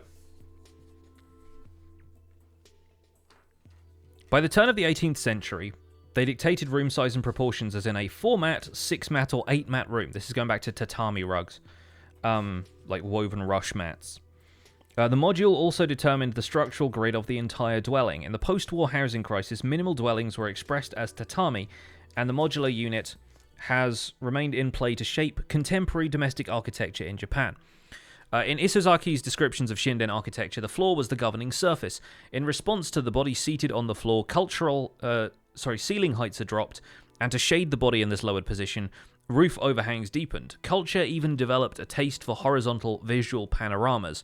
The occupation of the floor shaped the morphology of the entire house, as well as the visual culture of the period. And if we look at this bit here, I'll take the webcam off here so we can take a look. This is what I was talking about before with, like, false floor, and there being a cavity underneath there for wiring and pipes and is the building's support systems, as it says in the caption. It says, the floor, formerly the most stable element, now another symbol of impermanence. So, like, the idea that the floor is as changeable as the ceiling when it comes to, like, putting wiring and stuff in there. Sorry, my tripod attachment is being annoying. There it goes.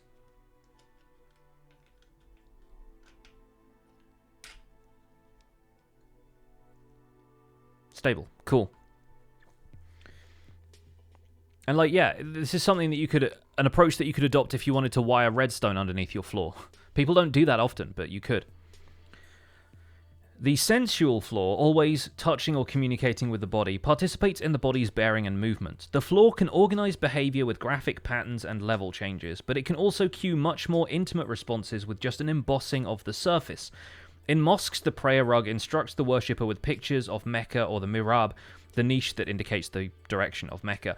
Often the rug even provides a template for the exact position to assume, with a pattern indicating where to sit, as well as where to place the hands and forehead when prostrate. Sometimes a picture of a comb and pitcher reminds the worshipper to wash and comb his hair. Japanese architecture developed a rich braille for bare or stocking feet that, radiating through the body, prompted posture or attitude. Squatting with knees up on flat feet was the sitting pose for earthen sections of the floor, while sitting with legs akimbo was customary on the elevated platforms that eventually dominated. Carefully stepping over sills, or kekai, a Buddhist term for separating the sacred from secular things, or from women, triggered a crouching or stooping gait. A genkan, the area where shoes were removed, was the last in a sequence of telescoping thresholds from the outdoor terrain to the indoor world. Featuring increasingly refined stepping stones and textural changes, it gradually conditioned behavior for the transition. How many of you take off your shoes when you go into a house? Like, probably, like, if you are a guest in somebody's house, like, you ask, right? But how many of you just automatically want to take your shoes off when you go into a house? And is that because you're worried about treading dirt inside? Because I expect so. But it's also, you know, the floor in there is more designed to be felt with the feet than it is through shoes. Like, carpet is designed for comfort, right? Rugs, the same thing. Like, designed to protect your feet from the cold. So you don't need shoes anymore. You can remove those sections of the floor from your feet. And, like, Etho joked about this on Hermitcraft, where he was like, you have to take your shoes off before you come into the ice shop, right? And a couple of people actually did that in their videos. Like, you never take your shoes off when you're playing Minecraft, typically. Like, if you've got boots on, those boots are on pretty much permanently. Like, how many of you guys actually take armor off? Outside of stuff like swapping a chest plate for elytra, or maybe putting on some gold armor if you want to, you know, go to the nether or something like that. Right? Like, there's not much need to do it in Minecraft, but it's the kind of thing in real life you tend to do all the time. So, for the aristocrats in Shinden architecture, the desire for quiet treading on the soft floor materials even evolved into a style of walking or gliding that distinguished them from commoners. Now best reenacted in No Theatre, the walk maintained weight on the back foot, and the feet brushed against each other as they were successively pushed forward. Once the foot was in the forward weightless position, the toes were curled up and back down as the final flourish of each pace. The equally exaggerated gait of commoners was something more like cross-country skiing. When performed outdoors, it was capable of excavating parallel furrows in the soil, thus helping in the cultivation of the land. The biotopological floor in Arakawa and Gin's Bioscleve House, 2007, is an undulating terrain with 1-meter-high hills and hundreds of small bumps, like large stepping stones in a Genkan. For their reversible destiny foundation, perhaps as ambitious as it was clownish, the designers made spaces that they hoped would cause the body to stop aging. Rather than the perfectly flat floors of one-story buildings typically recommended for the elderly, the biotopological floor was designed to defamiliarize walking, put users off balance, and even cause them fall. In We Have Decided Not to Die, a catalogue for their Guggenheim exhibition in 1997, Arakawa and Gins wrote, "Comfort, the thinking goes, is a precursor to death.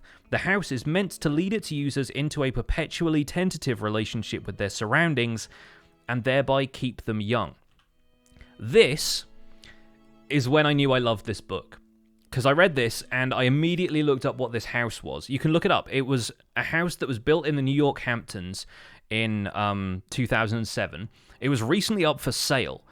And the whole thing looks like a fiberglass sandpit on the inside. There are weird, like, rises and falls in the floor of the house. And there are lots of little, like, imagine, like, meteor impact craters, but in reverse. Just, like, convex bumps in the floor that are designed to make you feel perpetually unsteady, so that you are always aware of your body. And they thought, through whatever, like, weird pseudoscience philosophical stuff they'd been smoking, they thought that if you were more aware of your body constantly, then that was the key to keeping yourself young. And the whole thing, like, the walls of this house are also, like, 52 different colors or something. It's like amazing Technicolor Dreamcoat walls. It's weird, man. Like, you can look it up. I tweeted about it a little while ago, like, back when I started reading this book. And it's very strange. And again, like, let's refer this back to Minecraft, because I know everyone's more keen on Minecraft than they are on me reading this architecture book, right? But, you don't want to build a house with an uneven floor in Minecraft. Like, if your house was like this, for example, like, if we built a floor and we were like, okay, this is the floor, but there's, like, bits like this in it constantly, and maybe, like, it just kind of dips down every now and again and rises back up. Like, you don't want to walk around on a floor like this, because your view is constantly, like, bobbing. And it just becomes, like, a distraction. It becomes so much more present. And then suddenly, when we were talking earlier about the floor, like the book was saying earlier, the floor is basically invisible and is just taken for granted a lot of the time, suddenly are not taking the floor for granted anymore. The house is called the Bios Cleave House. B-I-O-S Cleave, like C-L-E-A-V-E. Yeah. It's a weird house. Yeah, and I think there was I forget what the website even was that I found it. They thought, oh, we walked on rocks out in the woods, let's simulate that. Exactly. And like, if you're out hiking, you're going to be a little bit more aware of your surroundings, right? But then you end up, going home from hiking and you relax. And the whole point was, like, if you are not relaxed, if you're constantly aware of your body, then, like, that's going to keep you young, because as you become older, you gradually acquire this desire for everything to be comfortable, and that coddles you. And like, it's there we go. Thank you, Dr. 83, for the link. The Reversible Destiny Foundation just seems like a cult to me, but it's a very, very strange concept, and completely scientifically, like, bonkers. But you get the idea that they have this notion that, yeah, like, as you get older, that's like weakness is developing, and it's developing in you psychologically by you seeking out comfort. So just don't be comfortable and you won't age, is the idea. Sound logic, I know. It's very, very strange. But yes, the house itself is ugly as sin. It looks really bad, to me, at least. And other people may disagree, but I honestly think it's just, like, not a good-looking house. It's painful to look at. Yes, exactly. There are poles in the house so that you have something to hold on to when you inevitably fall over. You think it looks cool, Hexablue? Like, I think it's one of those things that it looks cool just because you didn't know about it before, but the reality of living there would be a nightmare. Does this mean your bed is a wooden plank? I think you can just move your own furniture in there. Like, how you put any of it anywhere is another thing. And the kitchen is sunk into the floor. And the only thing I can think of is, if there was a fire in that house, you wouldn't get out. You just die. The whole house would probably go up in flames, because it's probably all made out of, like, flame retardant stuff or something. But, like, wow. Just wow. Not accessible at all, exactly. Not the kind of house that you really want to rate accessibility. But then, to be honest, you're probably not worried about accessibility if you are A, rich enough to afford this house, and B, have bought into the idea that walking on a floor like that will keep you young. Like, no. It's a bit wild. Anyway, so that was one of the things I wanted to come to in this stream, because it's just a really interesting thing. Oh, another fun thing that I will show you in this. So, this is the floor of Epoka University Student Center in Albania. The floor here is effectively like an optical illusion. Like, I don't know how much of that you can really see on the webcam, because it's a little bit bright, but it's made out of a series of tessellated tiles, which, if you look at them from a certain angle, you can't tell that the floor slopes downwards, which, once again, is probably, like, a bit of a safety hazard, because you end up stepping down a step you didn't realize was there. But I think as you walk around the room, you'll start to notice that it's, like, behaving a certain way. And because the marble floor is polished, it starts to reflect certain aspects of the room in different ways, and the way some of the stuff is tilted, it's like, yeah, it's meant to trick the eye into thinking the floor is flat when actually it goes down a slope.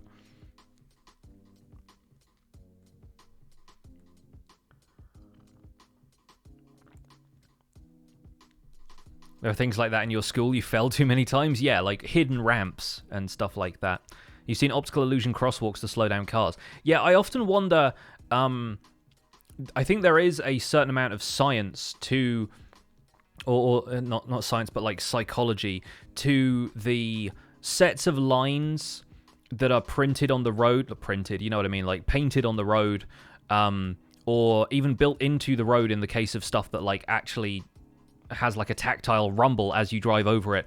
As you exit certain sets of roads. It's designed to inform you of your speed so that as you, like, reach an area where you're supposed to slow down, you're like, oh, I'm traveling really fast because I hear dun-dun-dun-dun-dun-dun-dun-dun-dun, or you see the lines go past really fast and you're like, okay, I have to slow down now.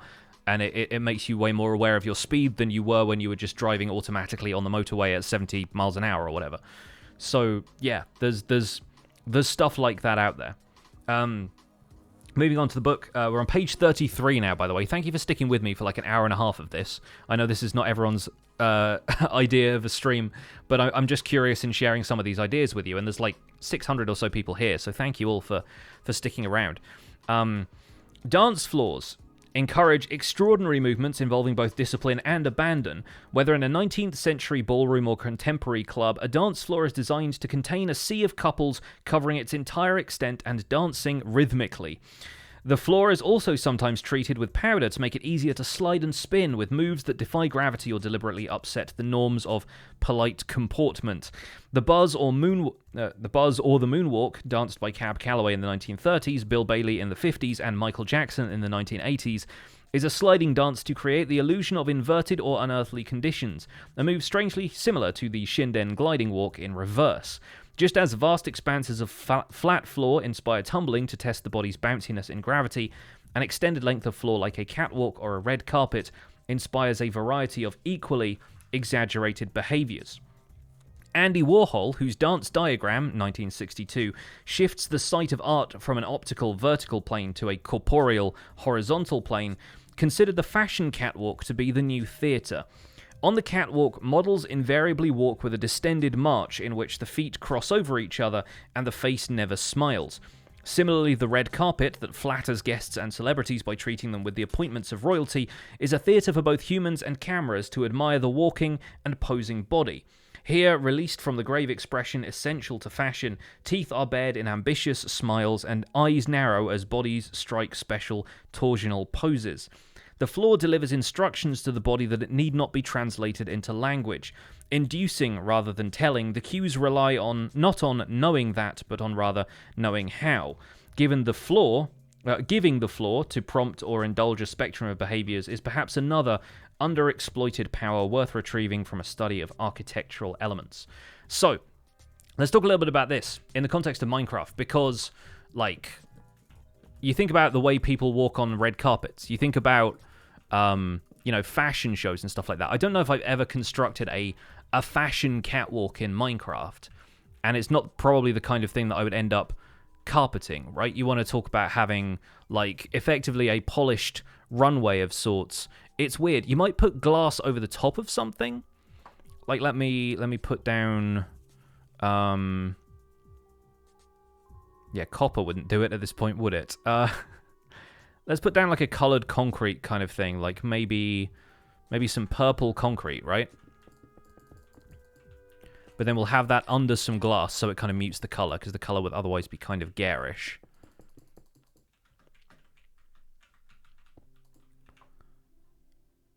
And then maybe tinted glass, even though this is not going to be... This is not going to...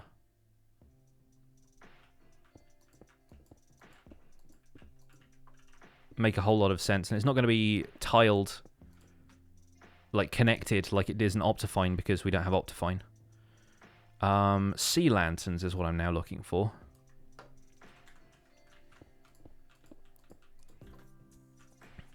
They probably have to be like spaced further apart than that, actually. Thinking about it. Yeah, you don't get catwalks like that. And they'd be more like spotlights anyway, but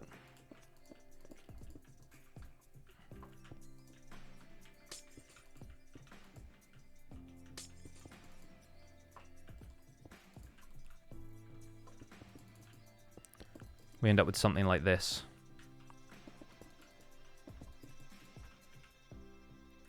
I don't know how you would...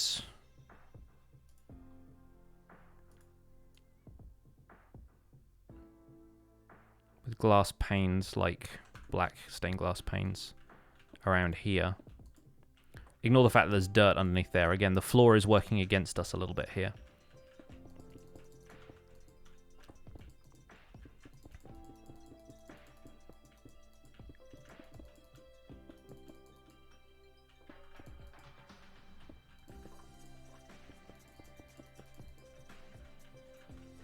I like the way the purple and the stained glass go together, though. That's got a very stylish pattern to it.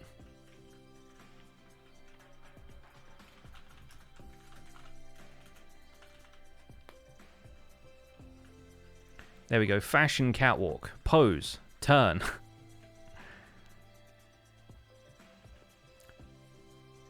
It's the kind of thing that makes you wish you could move differently in Minecraft if you're supposed to be, like, walking at a certain pace. That's one thing that I've noted about Minecraft. I think we talked about this on the podcast at one point. There are 3 walking speeds. I mean, like, yes, you can walk at slightly different speeds if you have, like, a bow drawn or you're on soul sand or something, right? But, like, normally you can only walk at this speed on PC. Or you can sprint, or you can sneak. But then sneaking also brings with it this kind of hunched motion that does not feel very, like, supermodel on the catwalk, right? Hari, thank you so much for the tier 1 sub.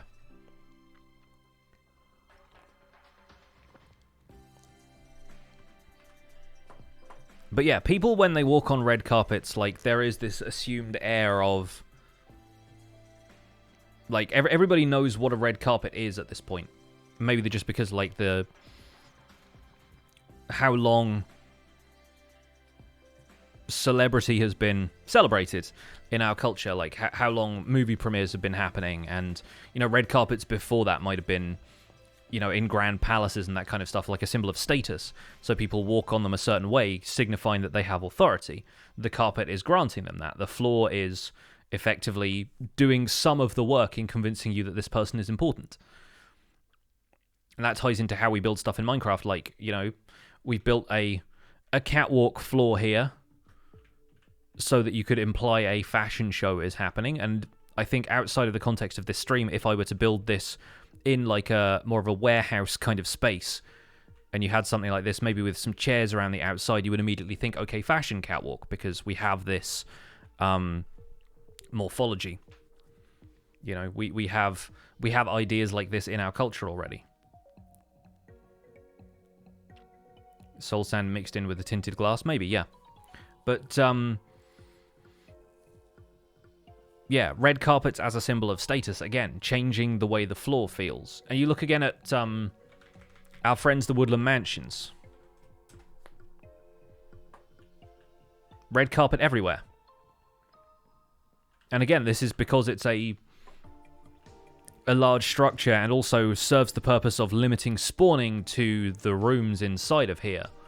And occasionally this strip of birch around the outside, but also kind of gives the impression that this space is important to the people inside it, right?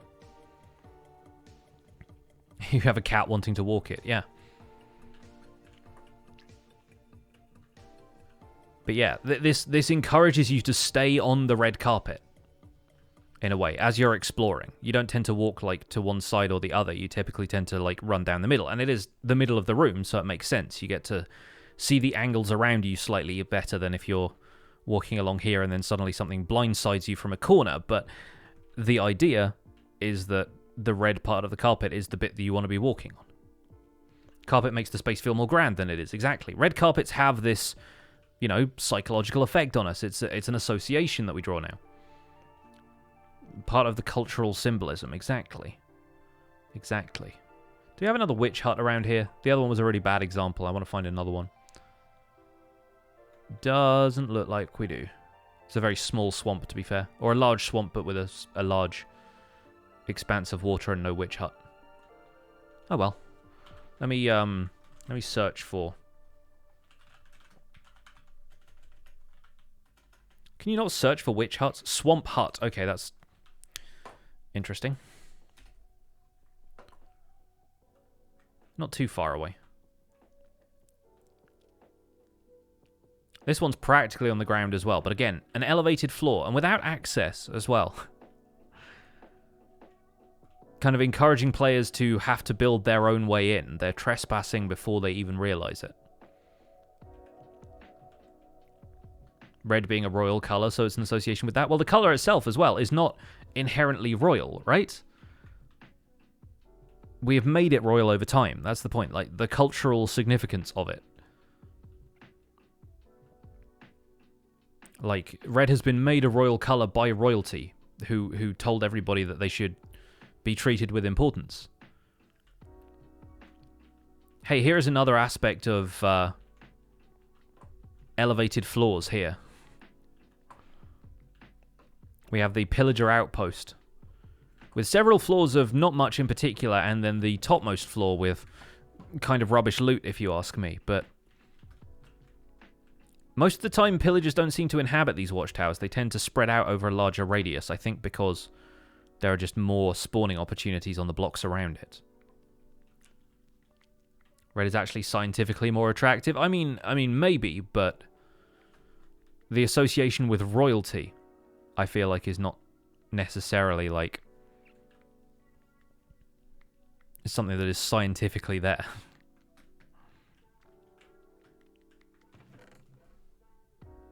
Curse of Vanishing, nice. Just curious. What's my favorite structure in Minecraft? Probably the ocean monuments.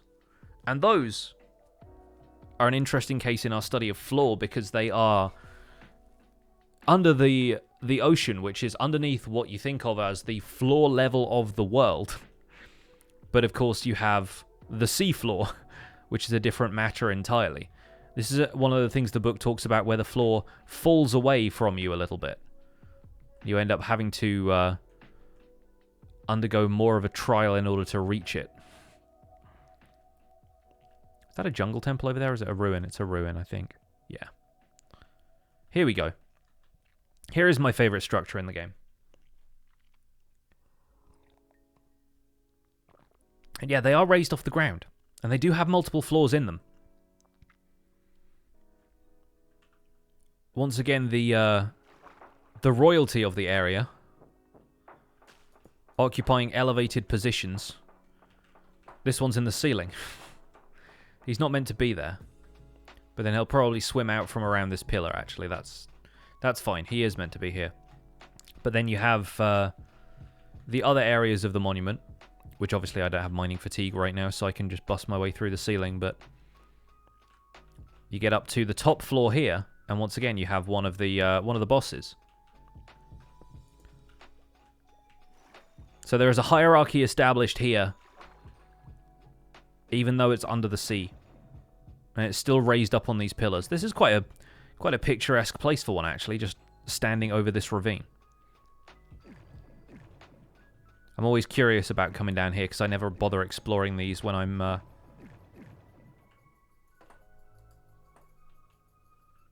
exploring my own worlds. Too much magma. Too much of a pain to explore. But look at that. The pillar goes all the way down. Could I place axolotls? Sure, I'll do that.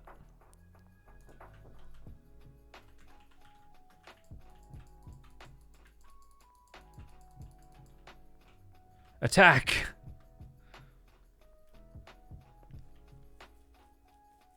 Oh, that one over there is playing dead. Still not entirely convinced by axolotls, because the main problem with them is that guardians just constantly regenerate, whereas axolotls sort of don't. So they're always going to be fighting stuff when they're in here.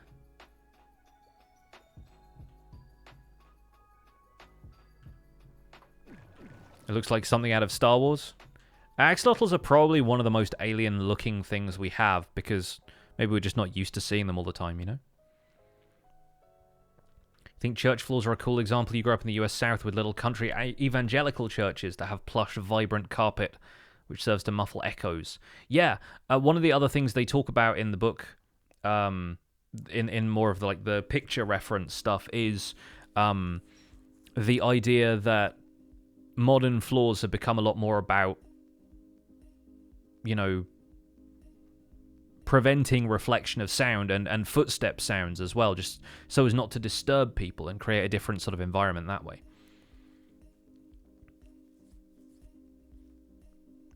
Oh, here is a fun example, another picture reference that I want to bring your attention to, especially since we had a brief discussion about whether or not prayer mats were necessary earlier. This is a 2006 picture of a 2012 Kickstarter campaign for a digital prayer rug, where it has sort of electroluminescent fibers in it, so like fiber optic, more or less, which brighten as you turn the mat towards Mecca. So, like, you can tell the direction, like, even without a compass, or, you know, seeing where the sun is rising or whatever, by rotating it until it is at its brightest. And that's how you know you're facing Mecca. Like, interesting concept. Apparently the Kickstarter failed. Powered by rechargeable batteries or could be plugged in. RGB rug. Yes, effectively.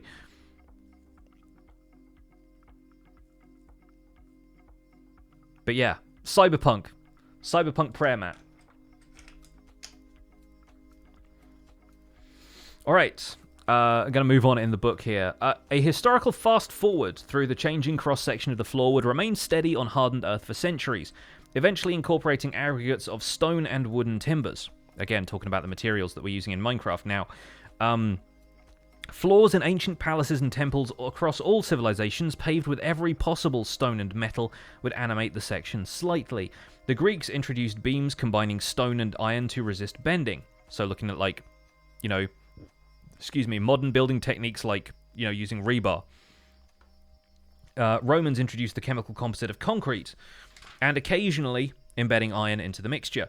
These and the sophisticated joinery of Chinese carpentry would all appear in an increasingly complex sandwich of materials. The wood-framed floors of storied architecture, a prevailing technology for centuries of the last millennium, have long been accomplished with countless minute variations that would flicker by in time-lapse. The length of wooden timbers dictated the width of structures like row houses, which in turn determined the width of lots, thus forming the urban fabric of cities like New York and London with an ongoing structural increment. Acting as beams, these timbers make the longest span approximately 3 meters, and smaller, perpendicular framing members span between the beams. Still smaller planks span the joists to create a subfloor. Appearing in the early to mid-19th century, balloon framing used larger numbers of tall wooden framing members from which the floor was suspended. Currently popular platform framing establishes each floor as a separate unit. So again, I use wooden beams a lot when I build Minecraft houses. Like, I tend to use wooden beams a lot as, you know, verticals and horizontals. I guess you call them props or something, or pillars if you're talking about them in vertical, but like, yeah, I tend to space out my floors a lot with them. And that, again, creates a sort of more rustic and medieval vibe, and it's a limitation of how we build in Minecraft, but you don't need to worry about structural support in Minecraft at all. And yes, the book is very thick. The book is 2,300 pages long, and the pages are like Bible pages. They're very thin. They're very good quality, but very thin. Other fun stuff in this book includes there's an image here, which I'll just briefly hold up to the camera on the left-hand page, of a nightclub in Rotterdam which generates electricity and light when you dance on the dance floor. So not only is the dance floor then a space for social activity like dancing, but it also generates electricity and lights up as a result. So again, that's pretty wild. So, wrought iron, making a relatively brief appearance as a structural member in the 19th century, was quickly replaced with steel, after which the fast-forward through a changing floor section would begin to jump and palpitate more rapidly. A Bessemer steel alloy, patented in 1851, made skeletal structures possible. Grids of beams and girders appearing in the floor section accomplished longer spans, but they also inspired trusses that increased the depth of the floor as well as the span between supports. And now we're onto stuff like when people are building skyscrapers, you see a lot of the time a lot of metal beams and girders and stuff being put up in order to form the frame of the place before all of the structural materials are poured in, like concrete, right? Which is not something we do in Minecraft, because in Minecraft, the same construction methods don't exist. So, like, we don't tend to build a skyscraper by starting with, like, a frame of iron blocks.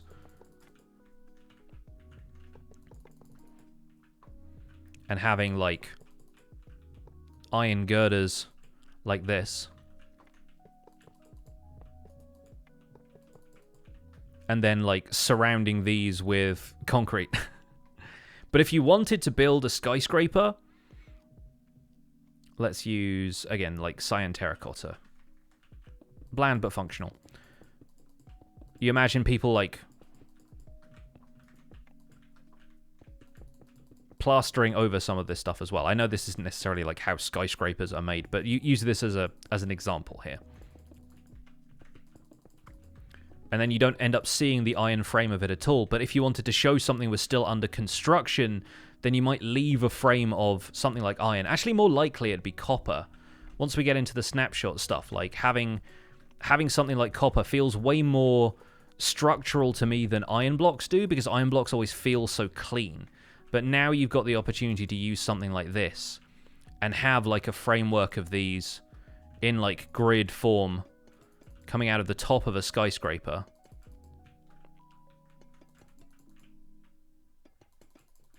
And leaving, like, sticking up sections where they still haven't bolted them together yet, you know?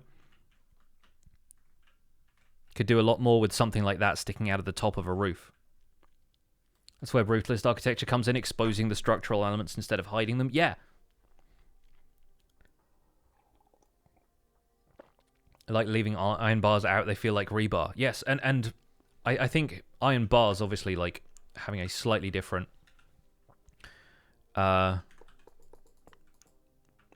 aesthetic.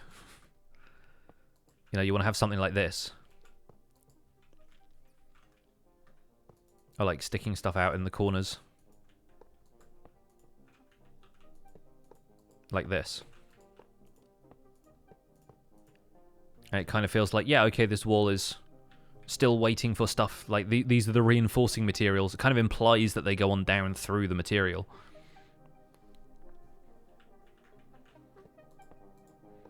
Unfortunately, you can't do the same thing on the side, where you need, like, end rods or something to do that, really.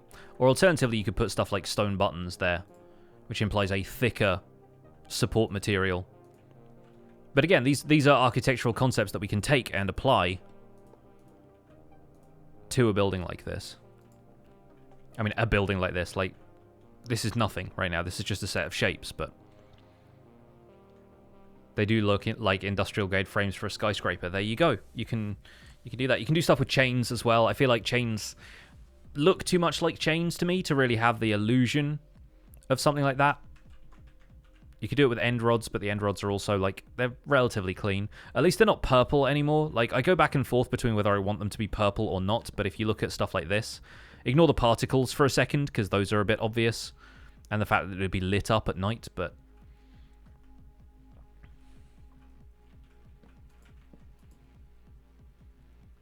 it sort of implies this is still part of a kit that they are putting together, you know? It's like when you get dowel rods in a bit of self-assembly furniture. They did the same with Pueblo houses and wooden beams. Yes, on Decidedly Vanilla Season 3, we were building in a savannah, and I built like a kind of adobe little housing area, which had a lot of just like wooden buttons in, like jungle wood buttons, just sort of along the top of, like that, for sort of where the studs would go, you know? End rods aren't purple? Nope. They changed that back in, I think, 1.12? Or, like, maybe around the same time they were messing with some of the other textures as well. End rods are no longer purple. The ring at the base did used to be purple.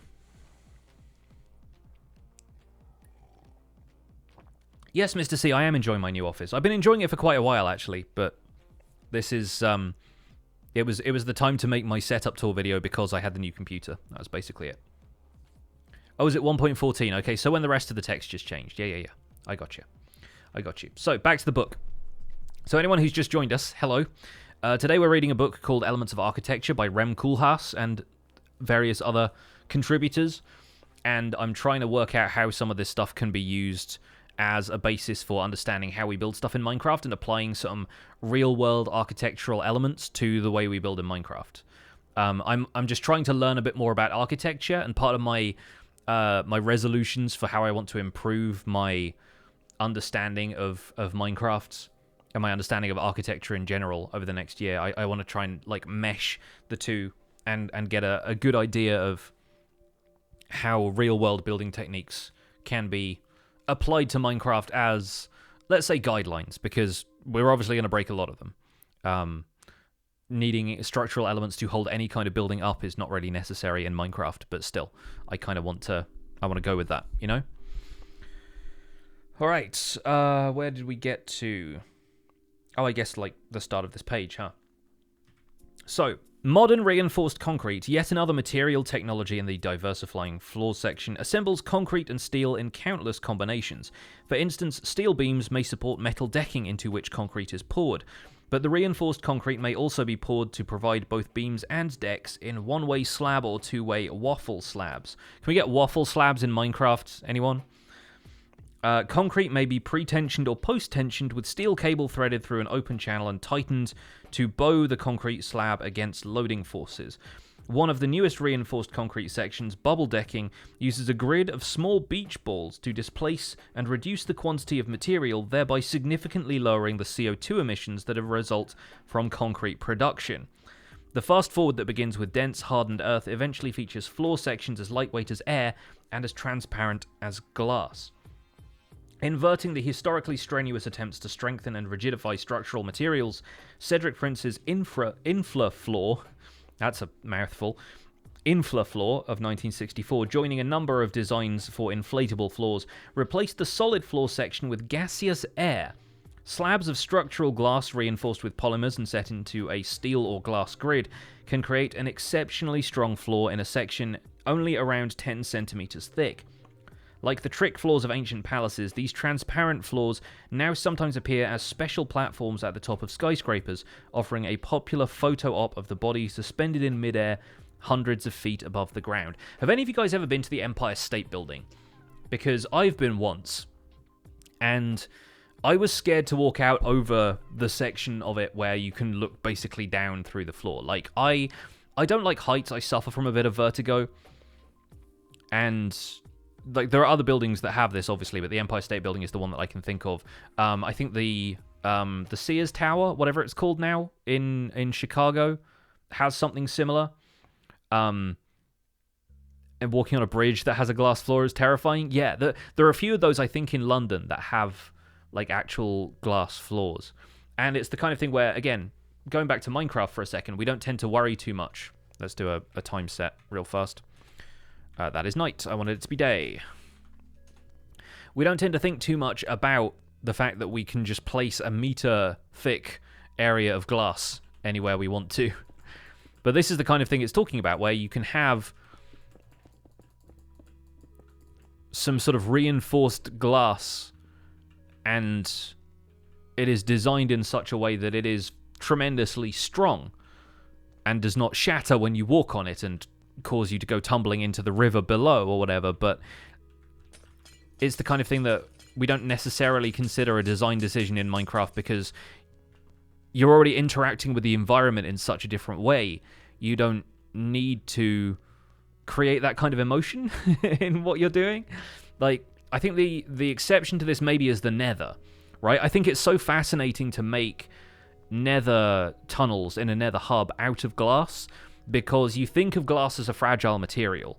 Like, you break glass very easily. Glass doesn't deal well with explosion damage, and so for there to be ghasts outside and a pane of glass is all that separates you and the ghast, like, you create still having, like, that sensation of,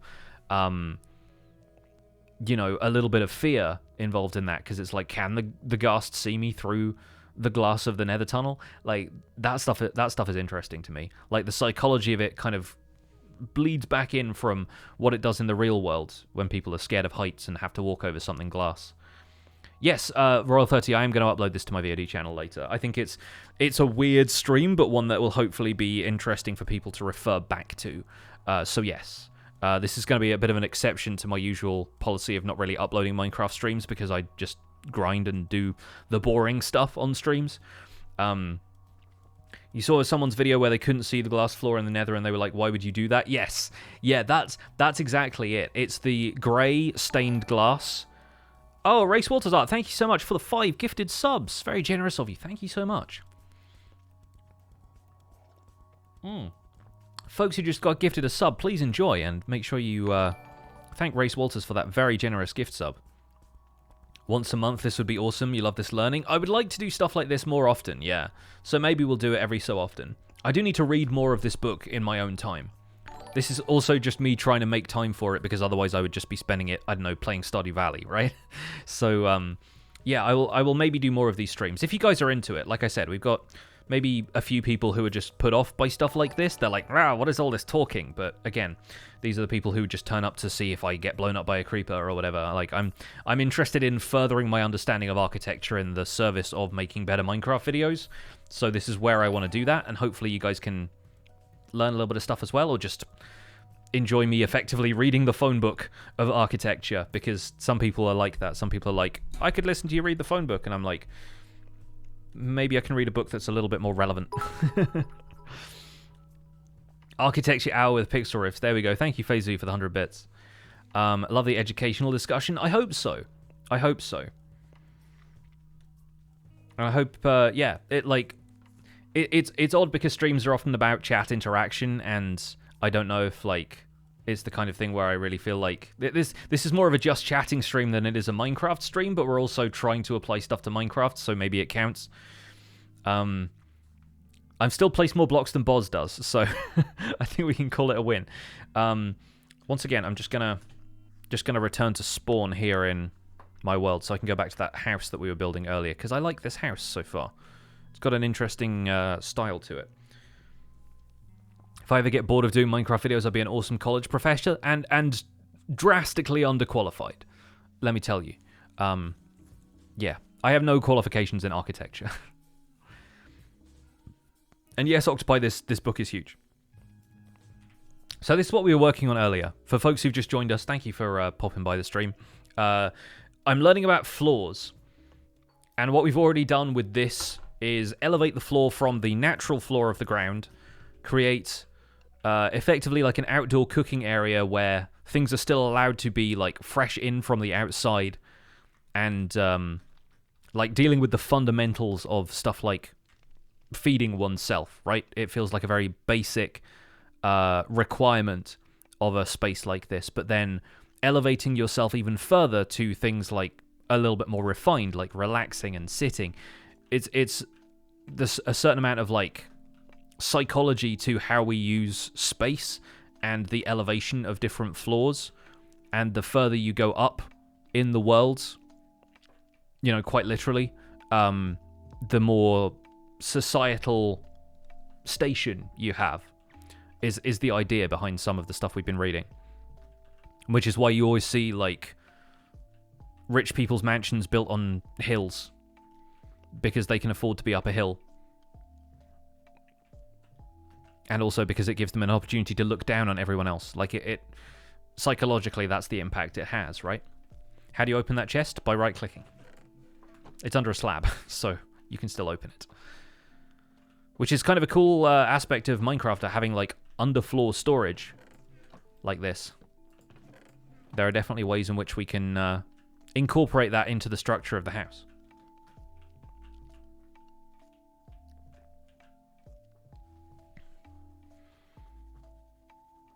That's no moon, it's an Imperial Architecture book, right? Anyway. So we've had the Empire State Building discussion. Okay. The next section is called Stag. I've not read this far in the book yet. I read about as far as the Biosclave house. This also gets into some of the interesting theory around the concept of stairs. Yes, the upstairs, downstairs kind of stuff. This book has a lot to say on stairs. Let me briefly try and find... I mean, I guess the table of contents is the front of the book. Like, it goes floor, ceiling, roof, door, wall, stair, toilet, window, facade, balcony, corridor, fireplace, ramp, escalator, elevator. And those are the individual sections of this book. So, there we go. Like, if I open this bit up... Oh, this is the index in the middle. Great work there. This is the section on balconies. A lot of balconies. And a lot more photographic reference and stuff there. Like, the section on floors is probably philosophical because I feel like a lot more can be said about the other elements. And floors sort of have to be a little bit more like... Alright, let's wax lyrical about this because people find them less interesting. This is all about corridors. There's a huge section on corridors. Fireplaces. Wow, the fireplaces section is text-rich. And here we got some floor plans, look. I'm just, like, flicking through this at random. Here's the toilet section. Nice. There we go. Series of toilets.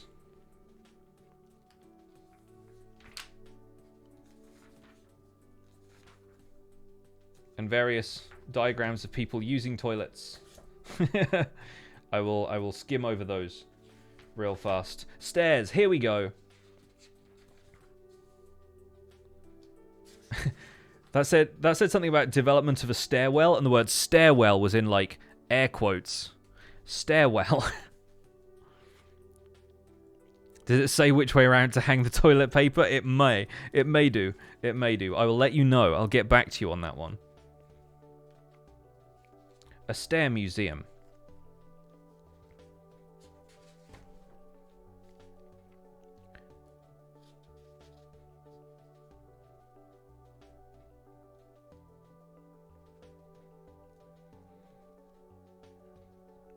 Oh, this page explains why the Netherlands has such steep stairs.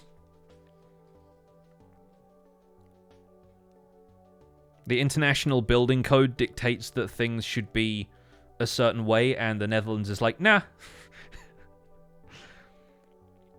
Apparently there was a house tax based on the width of the front facade, which is why all of the houses in the Netherlands are tall and narrow. Where did I get this book? ZloYxp, who I co-write the Hermitcraft recap with every week, bought it for me for Christmas.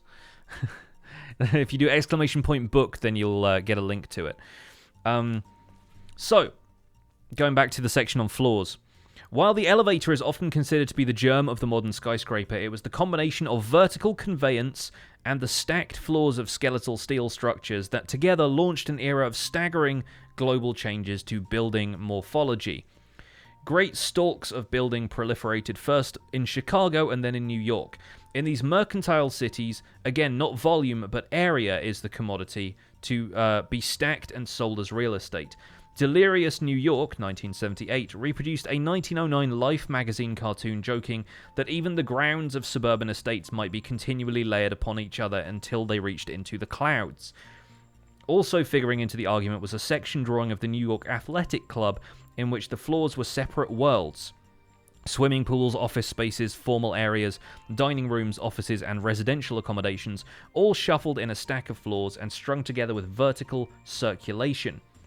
For Le Corbusier, arguably one of the projects of the 20th century architecture was to declare universal laws and aesthetic regimes for this stacking of floors. His Maison Domino diagram levitated on columns, floor slabs that were structurally independent of load-bearing walls. Each slab was a platform for the free plan, where interior partitions could float freely and exterior walls could be relieved of load. In Le Corbusier's formulations, a two-dimensional grid based on his modular proportional system would be universally applied, and a planimetric order was a primary articulation of the proposition. So, universal laws and aesthetic regimes for how to stack floors in skyscrapers. And floor slabs structurally independent of load-bearing walls. So, effectively, what we're talking about, again, is like suspending floors in skyscrapers.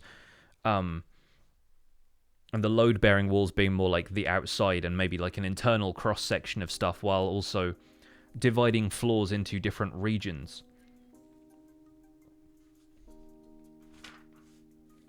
And again, there's not something we have to worry about too much in Minecraft, because in Minecraft, we don't have to worry about the effect of gravity on anything. So nothing in Minecraft is a load-bearing wall unless the stuff you're placing on top of it happens to be affected by gravity, which is like one of the three things. Like gravel, sand, concrete powder, maybe anvils. How many monitors do I have? 3. If you go watch my setup video on YouTube, you'll see the whole setup. In the stacks of modernist housing, the floor was also one of the mathematical surfaces on which to calculate minimal requirements for healthy living. CIAM, Congress of Modern Architecture, their exhibit, The Minimal Dwelling Unit in Frankfurt in 1929, brought together a number of experiments from Germany and other European cities. The exhibition indexed floor area and window area as well as cubage. The floor area for multifamily units ranged from 23 to 91.2 square meters. An average 3-bedroom unit with 52.4 square meter floor offered 9 square meters of window area and 204 cubic meters of volume. Yet eventually volume was again discarded and floor area remained the only surviving metric. I wonder, minimal requirements for healthy living. I wonder if, like, how many of our houses don't meet those requirements. Like, I wonder how many people are currently living in, like, apartments that are too small for the standards of healthy living. Like, 23 to 91.2 square meters. That's still, like, I don't know. I can't tell if that feels like too much or not much. I was gonna say everyone in downtown New York, yeah. Like, I don't know what the square meterage of my house is, but I imagine it's sufficient. I have quite a nice house. That's what I'm saying. But no, yeah, like, I expect there are a number of people. Sounds like a prison cell. Well, it depends. Like 23 square meters. I don't know. Multifamily units. Like, I'm also just like, I'm unsure about this. It's about 250 to 980 square feet. You live in around 30 square meters with your cat and you're living tight? Yeah. 23 square meters is 250, yeah. Whole families used to live in single-room houses. I suppose so. You get, like, you know, a bunch of bedrolls on the floor and kitchen. Like a studio flat kind of thing.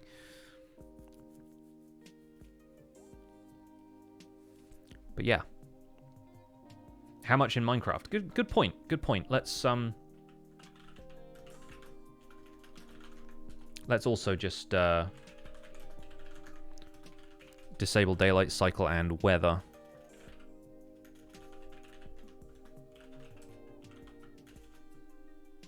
And oh, what is it? Weather clear. 1 million. Oh, hello. There's a wandering trader. So 23 square meters. If you consider that each block is a square meter, we're talking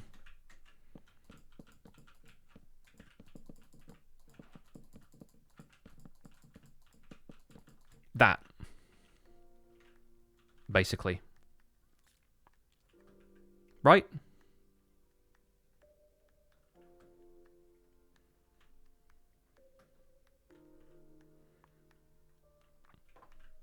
Each of these is 1 square meter. That's like roughly the footprint of a village house, when you think about it. They're like a 5x5. There's enough room for a seat and a bed.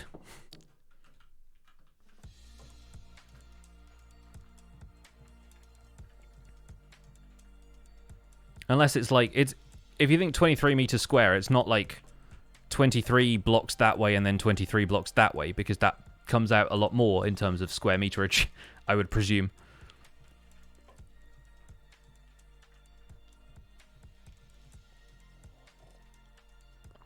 And yeah, like the small Minecraft houses, like the kind of stuff like Red Nomster and those guys used to make, where it's like everything you could possibly need squeezed into a tiny space. Like you've got a bed. You can have on top of that bed like a brewing stand. It bounces slightly. You can still like sleep in a bed like that and it doesn't count as obstructed.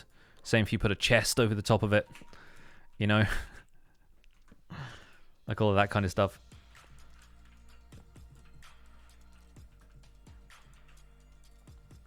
But yeah, like, the amount of space that you need in Minecraft, like, this is adequate for your needs, at least to start out with. Is your total aesthetic very cozy, small space? Yeah, I think some people would obviously find it claustrophobic, but modular living. Your apartment is 22 meters square. There you go. So you're apparently living in, according to the Congress of Modern Architecture, less than the minimal dwelling unit.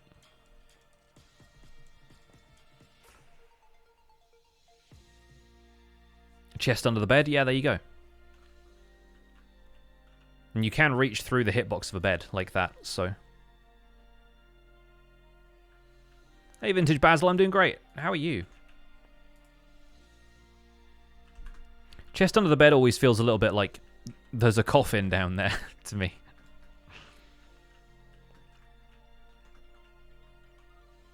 What's the line between cozy and tight? And again, in Minecraft, of course, we can make some concessions like putting the furnace in the floor. You can't exactly put an oven in the floor in a house. That's probably a fire hazard.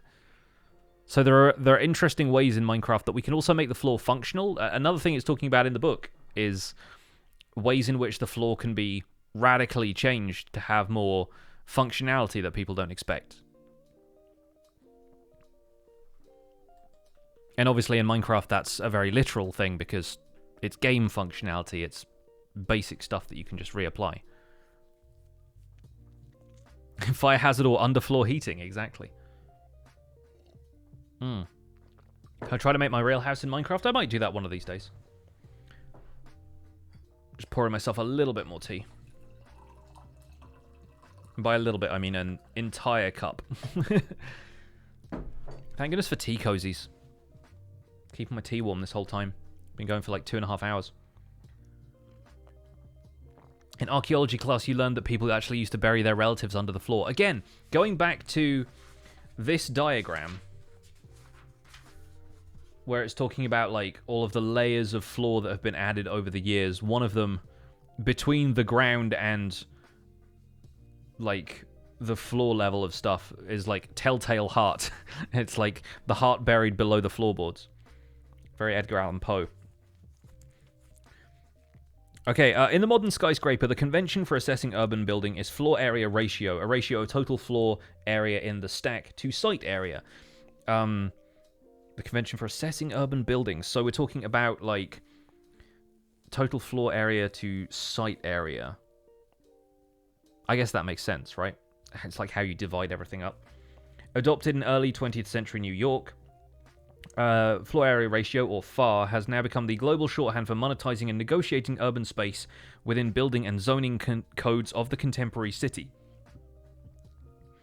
While there can be height restrictions, the simple ratio does not precisely address volume or bulk. For instance, a floor area ratio of 2 can be configured as 2 floors, the size of the lot, but sited 40 feet in the air. Nor does FAR control or inform density, rather it is a loose regulation or perhaps even a useful rule of thumb to help developers advantageously satisfy or circumvent municipal law. Again, we go back to the Hermitcraft shopping district and how people should be building in the air but don't. And I think out of some sense of like fair play in a way, and maybe like a regard for the what would you call it, like the aesthetic of the shopping district, like having everything on the ground makes sense. But if you want to build a giant skyscraper, then like nah.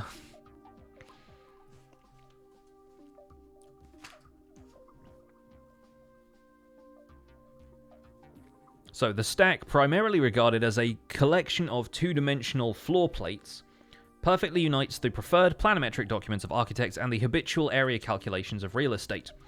While both architectural and market ambitions are expressed in the floor plan, real estate values, not modernist utopian standards or proportional grids, have formatted the world. Money. Again, going back to the money. And this makes sense. Like, if you have a vertical skyscraper and you can divide it up into a series of more or less equal areas of floor plan, then it becomes very easy to calculate their value if you're a real estate guy, right? Like if you you have a bunch of units that are of the same size, then you're going to price them roughly the same, maybe increment that slightly by like, oh, you're on the 30th floor, amazing view all around you. That's probably a little bit more expensive than something that's on like the first or second floor, right? So, I mean, I'm British, so when I say first floor, I mean the floor above the ground floor, not like the bottom floor of the building. I think a lot of Americans like tend to use first floor as like the floor that you walk into from street level. To me, that's the ground floor, and the first floor is the one above that. It's how hotels are built. Yeah, exactly, yeah. And you've got like room sizes that are specifically proportional based on like how much you pay for them and so forth. And obviously how many beds and that kind of thing, but I feel like that's another weird spin-off of this discussion of like, you know, real estate calculating stuff based on floor area. Hotel rooms typically price things based on beds. Like the bed as measurement of how valuable this is what you tend to find in the hotel industry, and that's weird, man. Hey, Beefy Chief, we are chilling. We're having a study group, effectively, is what we're doing today. Architecture study group. So let's see. While architectural and market ambitions are expressed in the floor plan, real estate values, not modernist utopian standards or proportional grids, have formatted the world. When planning rationalized the minimal dwelling product, it served up to real estate what would be regarded as the maximal dwelling product. So it's like, they what was it called? The Congress of Modern Architecture basically describes, okay, this is the minimum amount a human being should have in order to survive. And real estate is immediately like, okay, that is the maximum amount we will give people. Like, this is how we can divide things up into the minimum amount so that we can sell more of those. I mean, it makes sense. It makes sense to them, because they're trying to make money. Telling many stories of fantasy and luxury and appearing in full-page ads, the floor plan is a reliably enthralling and broadly received real estate cartoon about monetized aspirations. In the 1960s, two Italian counterculture architecture groups, Archizoom and Super Studio, featured the floor in a hyperbolic critique of market ubiquity. Archizoom's wry dystopian project No Stop City of 1969 simply drew the world as if it were an infinitely gridded floor plan, an uninterrupted, air-conditioned layer of commodified space like an office plate or a supermarket. Different from the Miesian universal space for hosting many minds and occupations, the plan was a repetitive field of market values. Similarly, in Super Studio's Continuous Movement, also 1969, a new blank gridded strip traveled around the planet uninterrupted by the normative boundaries of political territory. It was the urbanism of another sovereignty, the abstract space of capital, engulfing cities as relics of another time. Yet in other Super Studio projects, a similar gridded surface also portrayed a primordial platform or infrastructure for a reoccupation of the environment, the return to a fundamental plane that always maintained some degree of refusal or separation from the prevailing political and economic reality. As such, it was perhaps the floor as an ultimate, inconsolable tabula rasa. People love to use the phrase tabula rasa for things. It means clean slate, is basically what it means. And I'm like, all right. This is how I know this book is pretentious. We are on page 46. It is used tabula rasa twice. Like, TV writers don't even do that. Like, if you look up the phrase tabula rasa, you will find episodes of Buffy, you will find episodes of Lost. Like, it really makes me laugh. So for people who are like, what's happening? This is all going over my head. The idea of this stream in general is that I'm reading from a book that ZloYxp bought me for Christmas. It's all about architecture, and one of the goals here is to understand architecture a little bit better, to talk about how we can apply some of real-world architectural thinking to Minecraft. What this section I've just read is talking about is people critiquing the idea that real estate developers should be able to put a value on the floor space of something, and for that to be a concrete thing that they can do. Because, of course, like, floor space doesn't necessarily dictate the full capacity of something. It doesn't dictate, like, the volume of a space. It's just square meterage. Yes, the book is huge. The book is 2,300 pages long. It is thick. It's so thick, in fact, that, like, yeah, we're on page 45, and it's like we are that much of the way through. But I don't know if I'll be reading the entire thing on stream. I expect not. Yeah, and the idea behind these architecture critiques, like these architectural studios critiquing what real estate developers do, is, you know, imagining that somehow the same space occupying a different place on the planet would have the same value to these people. So, like, you know, a 23 square meter apartment in New York would have the same value as a 23 meter square apartment in Dubai, would have the same value as a 23 square meter apartment in, like, Morocco or somewhere. Like, you end up with a vast difference in regional capital, but they don't necessarily see it that way. It's more like a book for referencing rather than reading from front to back. Maybe. We'll see how much people like these streams. And there's also, the same people have made projects that basically encourage people to, you know, reclaim the environment, reoccupy the environment, return to the outside, to the threshing floor. Just as the flood of Florence in 1966 may have hallucinated some of the apocalyptic environmental content of the Super Studio's work, floodwaters in cities around the world establish a new bankable floor level. In the wake of urban floods, whether in Bangkok or New York, banks, insurance companies, and planners monetize the risk of floors at different heights. While building near water has prompted highly developed vernacular traditions for floating houses, or houses on stilts, the houses of recent insurance negotiations often appear to be the same grade-level commodity, simply raised to a new, financially viable elevation. So when I was looking for a house back in 2017, when we eventually settled on this place, we were looking up north for a while, and we were looking in a little, like, northern town, maybe even village, I'm not sure what it classifies itself as, called Hebden Bridge. And the river in Hebden Bridge flooded frequently enough that we were seeing such a different proportion of house price for basically the same size or larger houses that were closer to the river. And that makes perfect sense, right? Like, you don't necessarily want to charge extra for a house that can potentially flood. But then that's also, again, commodified by insurance companies and things like that. When you go to York, in the UK, like Old York, not New York, there is a river there that floods very frequently. May even end up being, I'm not sure where Hebden Bridge is in relation to York. I'm not sure if it's the same river. I don't think it is. It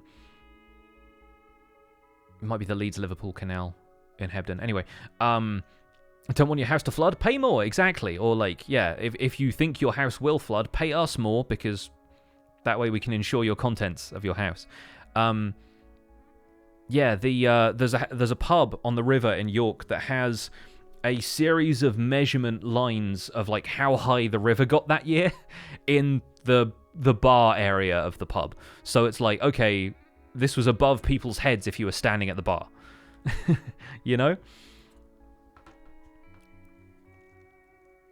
If you like the idea of using space in the most efficient way possible, check out Gerrit Rietveld's Schroeder House. Okay, interesting. I'll take a look at that after the stream. It may even be mentioned in here somewhere. I don't know. If you get a bit knocked off the price, if you get a house under power lines in the US, yeah, that I expect that's the case. And downed power lines are, you know, can be dangerous or not.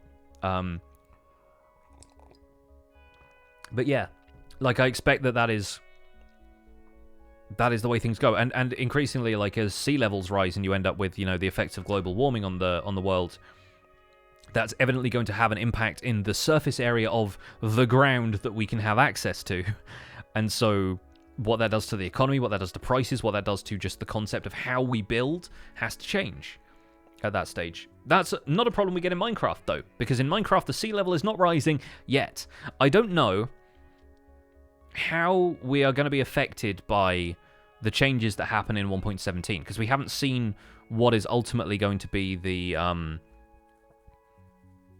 like the new world height, and what world height is going to change about the existing landscape. What we do know is that in caves they plan on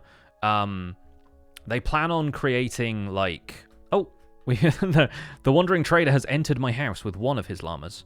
The other one is parked outside. This isn't really a house yet, it's more of like a concept. But yeah, what we do know is there's going to be localized water levels in caves. I'm not going to kill him, I'm in creative. I'm going to kill him for. There's going to be localized water levels in caves. What I would love there to be would be localized water levels in the overworld as well. I really want mountain lakes and more dynamic rivers to come to Minecraft at some point. Do I really think they'll change the world height? I don't know, because I think that will have a profound impact on performance, especially on weaker devices like old iPads and stuff. But I have a feeling that the option will be open. The option is already open. It's possible to create a world with a height of 1024 in a custom dimension in the snapshots now. The Wandering Trader didn't remove his shoes first. You're correct, Tactical Satsuma. Disappointed. But yeah, the changing water level and stuff like that is obviously not something we have to worry about in Minecraft. Like, stuff in Minecraft doesn't flood unless the player places a bucket of water. And they've talked about being that part of their development philosophy in Minecraft being the player is the only one that makes changes. You know, like other entities, except for maybe Enderman, who do it on a very small scale and with very specific blocks, they cannot affect the surroundings. There are no natural disasters. You know, you can unleash the Wither on something, but the player has done that. A creeper can explode, the player has done that. If an area in Minecraft were to flood, it's because the player has created an infinite water source flying machine or something like that. And so you don't end up getting that kind of problem. So building this house on stilts is an aesthetic choice rather than being a fundamentally required choice for safety. In an environment class last semester, you did a short study on how window placement on a home can create overheating, and the effects of global warming could almost cook your house to the point of burning ants with a microscope sort of deal, depending on the angling of the windows. Yeah, there was a skyscraper erected in London a few years ago, and it's not necessarily anything to do with global warming, but the curvature of the glass on it was such that at certain times of day, it was melting cars on the street. Probably not the metal so much, but like the tires were bursting because like they had like a concave mirror effectively, like shooting rays of the sun in more concentrated form at the glass on at the cars on the street. Yes. So yeah. And not necessarily bad architect, just an architect that was not considering the environment around them and the angles of the sun and so forth. It's the kind of thing that you would need more of like an environmental spin on things. You need like, you know the way folks at NASA hand calculate effectively like trajectories for rocket flight and that kind of stuff. You would need something like that, but for, you know, the angles of the rays of the sun. And I expect you have an entire class dedicated to that. Fair enough. Yeah, I do wonder how much that type of stuff ends up being considered. Imagine global warming in Minecraft for awareness. I mean,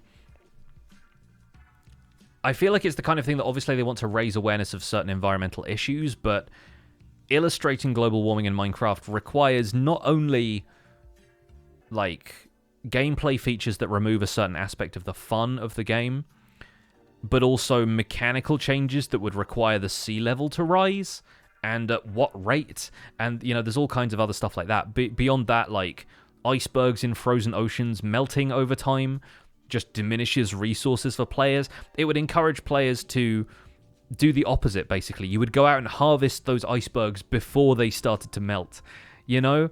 I think that kind of effect could be tested once 3D modeling and ray tracing advances more. I mean, I expect they've been able to do, you know, virtual environment testing of stuff like that for a while. I would assume. Like, they could simulate stuff like that. But I don't know. Maybe there's just some sort of... Maybe it was even an accident the way it was built. I don't know the circumstances, but...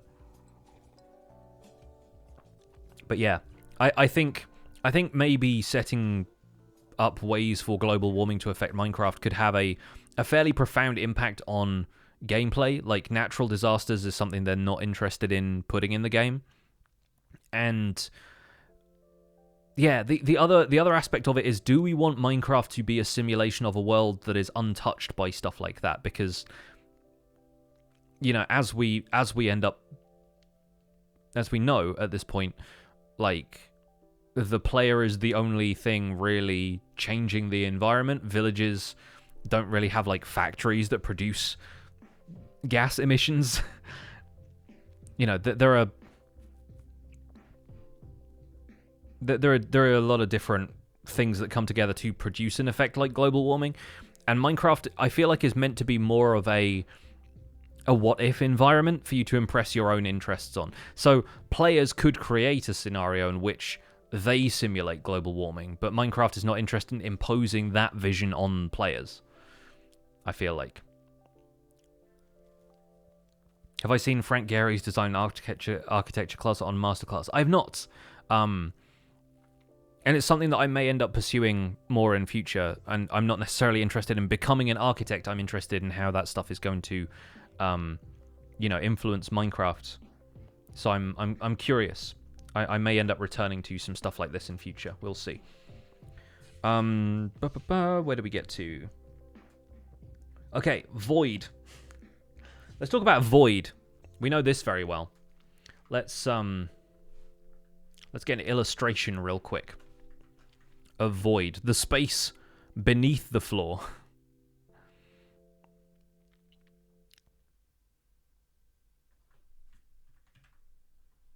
There it is. Here we are. Looking down at the void. But from the perspective of a geode.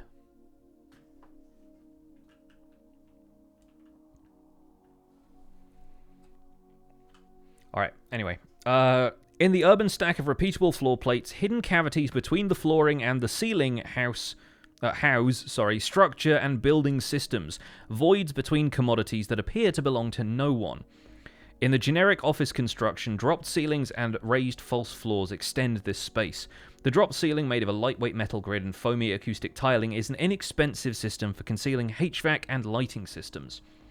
Raised floors are often used as a plenum or chase for the wiring and cabling of telecommunications and data. Think about the amount of, like, for those of you who work in an office, the amount of, like, Ethernet cable and stuff that comes up from the floor.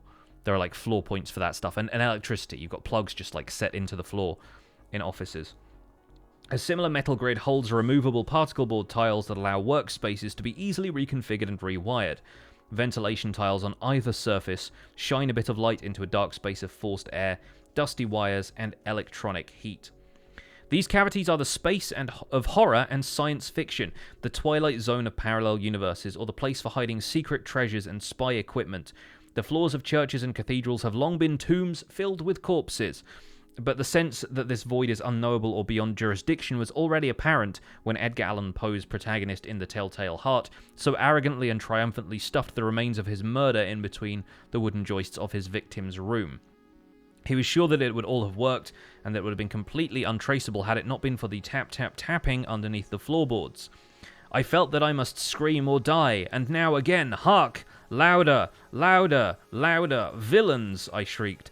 Dissemble no more, I admit the deed, tear up the planks. Here, here, it is the beating of his hideous heart. When it talks about horror and science fiction in terms of, like, voids beneath the floor, my brain always goes to, Being John Malkovich. Has anyone seen that film? I'm sure many of you have. So in Being John Malkovich, John Cusack's character goes to work at an office building where he works on the, like, 13th and a half floor or something like that. There's, like, a half floor in between two of them that he has to basically jam the elevator to visit, and you, like, wrench the doors open and hunch out into this walkway, and they're like, oh, low overheads is, like, the joke, right? And then, yeah, the weird stuff that goes on is, like, there is a portal in this floor that goes into John Malkovich's head, and you end up, like, basically possessing John Malkovich for a day. And it's a weird movie. But again, that's, like, the tapping into that space of there being, like, a void underneath the floor that you don't know about, and, like, what is in there is almost like a weird primal kind of feeling associated with being inside of structures. Do you build voids in your Minecraft houses often? Because I don't, but if you looked around my stuff now, you would probably find several spaces which are, technically speaking, void. Like, you would find, you know, in my storage building in Founder's Forge, for example, like, behind all of the chests and stuff that effectively form the walls of this place, there is redstone, but above the redstone there is air, and so that is a space that exists in the house that I do not inhabit. And so effectively that's the same thing, right? Like, let me actually quit out of Minecraft for a second so that I can load up the normal instance, just so I'm not loading the survival guide world in a snapshot. Stream's probably going to lag a second while it loads up, because it always does that.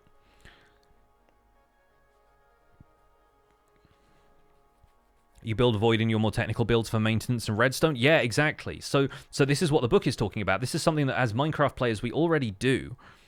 Let's go to survival guides. Sorry, 2 seconds while I load up the worlds. And I'm in... Oh yeah, I'm still in the nether from the nether hub stuff. Let me quickly get back here. 2 seconds. There we are. Oh, and being... Oh, damaged by a magma cube. Hello. I thought a zombie pigman was hitting me for a second. It was that magma cube. Remember from the last stream? If you guys were here, the magma cube just kind of jumped into the portal. And it looks like a lot of zombie pigmen have come through as well, because I was just around that area for a while. Aren't you building a lot of void where you build up a mega base? I mean, in theory, you could use all of that space very carefully if you wanted to, but I don't know if everybody does. And so all of the space behind these chests here, like the space inside of here that you can see through the glass, void. Right? This is a concept that we're all familiar with at this point. This is the concept that we are used to. If I quickly go into spectator mode, like all of this here, and in fact all of this down here at the back, where the individual storage systems are for the precious resources that I don't actually filter, because I never ended up setting this part of it up for auto-sorting, like that right there is void. It is room for all of the telecommunications, the redstone, and occasionally, in spots like this, zombies. Like, I think I still get mobs spawning down this end because the block light here is 0.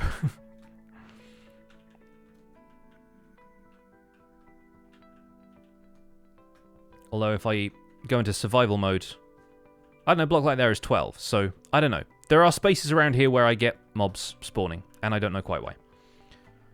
I just occasionally hear zombies and stuff. They might just be in a cave underneath here or something, but... Oh, there's a skeleton there. Hello.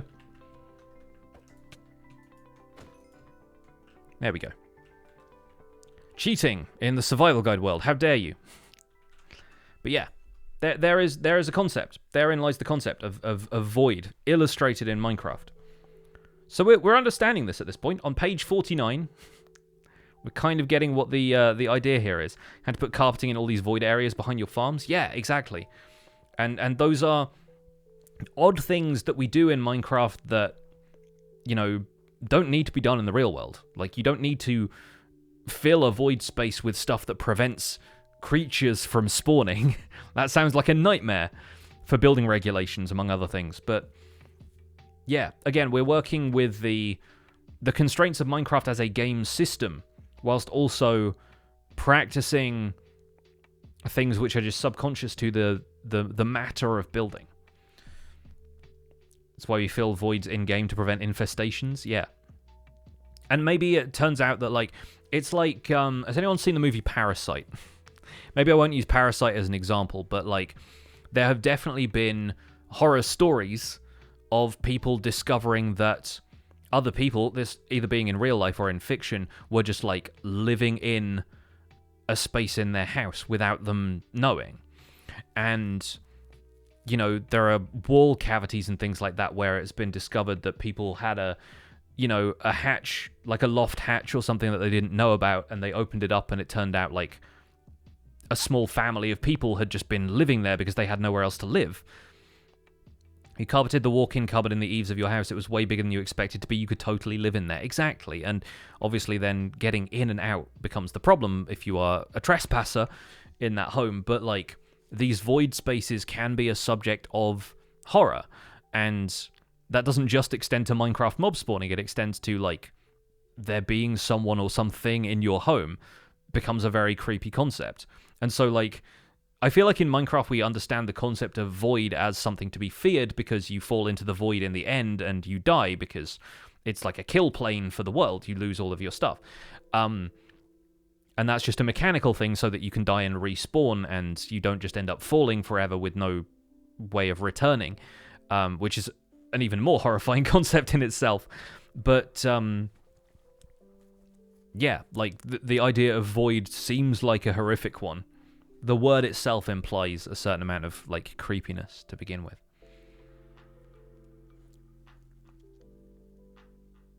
The call is coming from inside the house.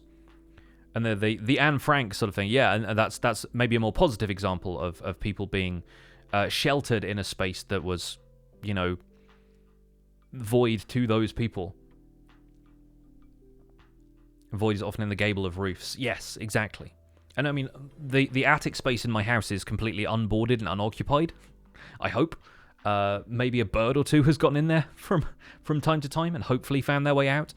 But yeah, we need to get our loft boarded at some point, and we want to get a loft extension done. But for right now, that is void. The only thing up there is an old television aerial wire that's just like threaded around the attic space of the loft. Maybe like a radio aerial or something, from what the electrician could tell. Yeah. Foxes live there. Foxes don't live in my attic. They live in the garden. I hope they don't live in my attic. Hopefully no wasp nest, like, right? Exactly. Alright. There is really no great place to end this stream because the chapter goes on for another, like, 100 pages or more. We're on page 49 at this stage. But we're at the end of the section. I think that's probably where we're going to wrap up the stream for today. But I feel like it's introducing a couple of interesting concepts. Like, we've already talked about arranging floor levels in different places, really contributing to the design of a house, and that's one thing that I'm going to take away from this. I also really like the concept of using like an underfloor space in a house to thread stuff like redstone in there. That's potentially something I'm going to consider from more of a real-world application of, like, electrical stuff being put under a false floor, like a cavity floor. That's a really interesting concept. And as far as skyscraper design and stuff, just thinking about it in terms of, like, the floors being identical and layers of real estate space happening is one way you could look at it. And, like, if you've built a large-scale skyscraper, like an apartment skyscraper in Minecraft, you've probably, whether subconsciously or consciously, done the same thing. Don't do pancake holder buildings. Don't do square buildings. I'm going to my attic. I'll probably find the Wandering Trader. I sure hope not. Probably brought his llamas with him. But folks, I think that's where we're going to wrap it up for today because, yeah, otherwise I'm just going to be reading this book to you forever. And we're going to raid somebody. I hope you guys enjoyed this little bonus stream. We might do more of this in future. Like I said, we'll do, we'll maybe do one every month or so, if you guys are interested in that. But we'll do them as bonus streams, maybe. We'll see. Let's go to Beardstone. Beardstone is streaming right now. And he is doing his final stream from Don't Die December. He's not my Beardstone, he's Mr. Beardstone. Oh, and he's having Hype Train. He's on a level 4 Hype Train. Let's get that Hype Train rolling for him. Don't forget you can use your Pixel Hype emotes in the hashtag PixelRaid. Tell him something you learned about floors today. And I'll see you guys soon. Take care, my name's been PixelRiffs. Bye for now.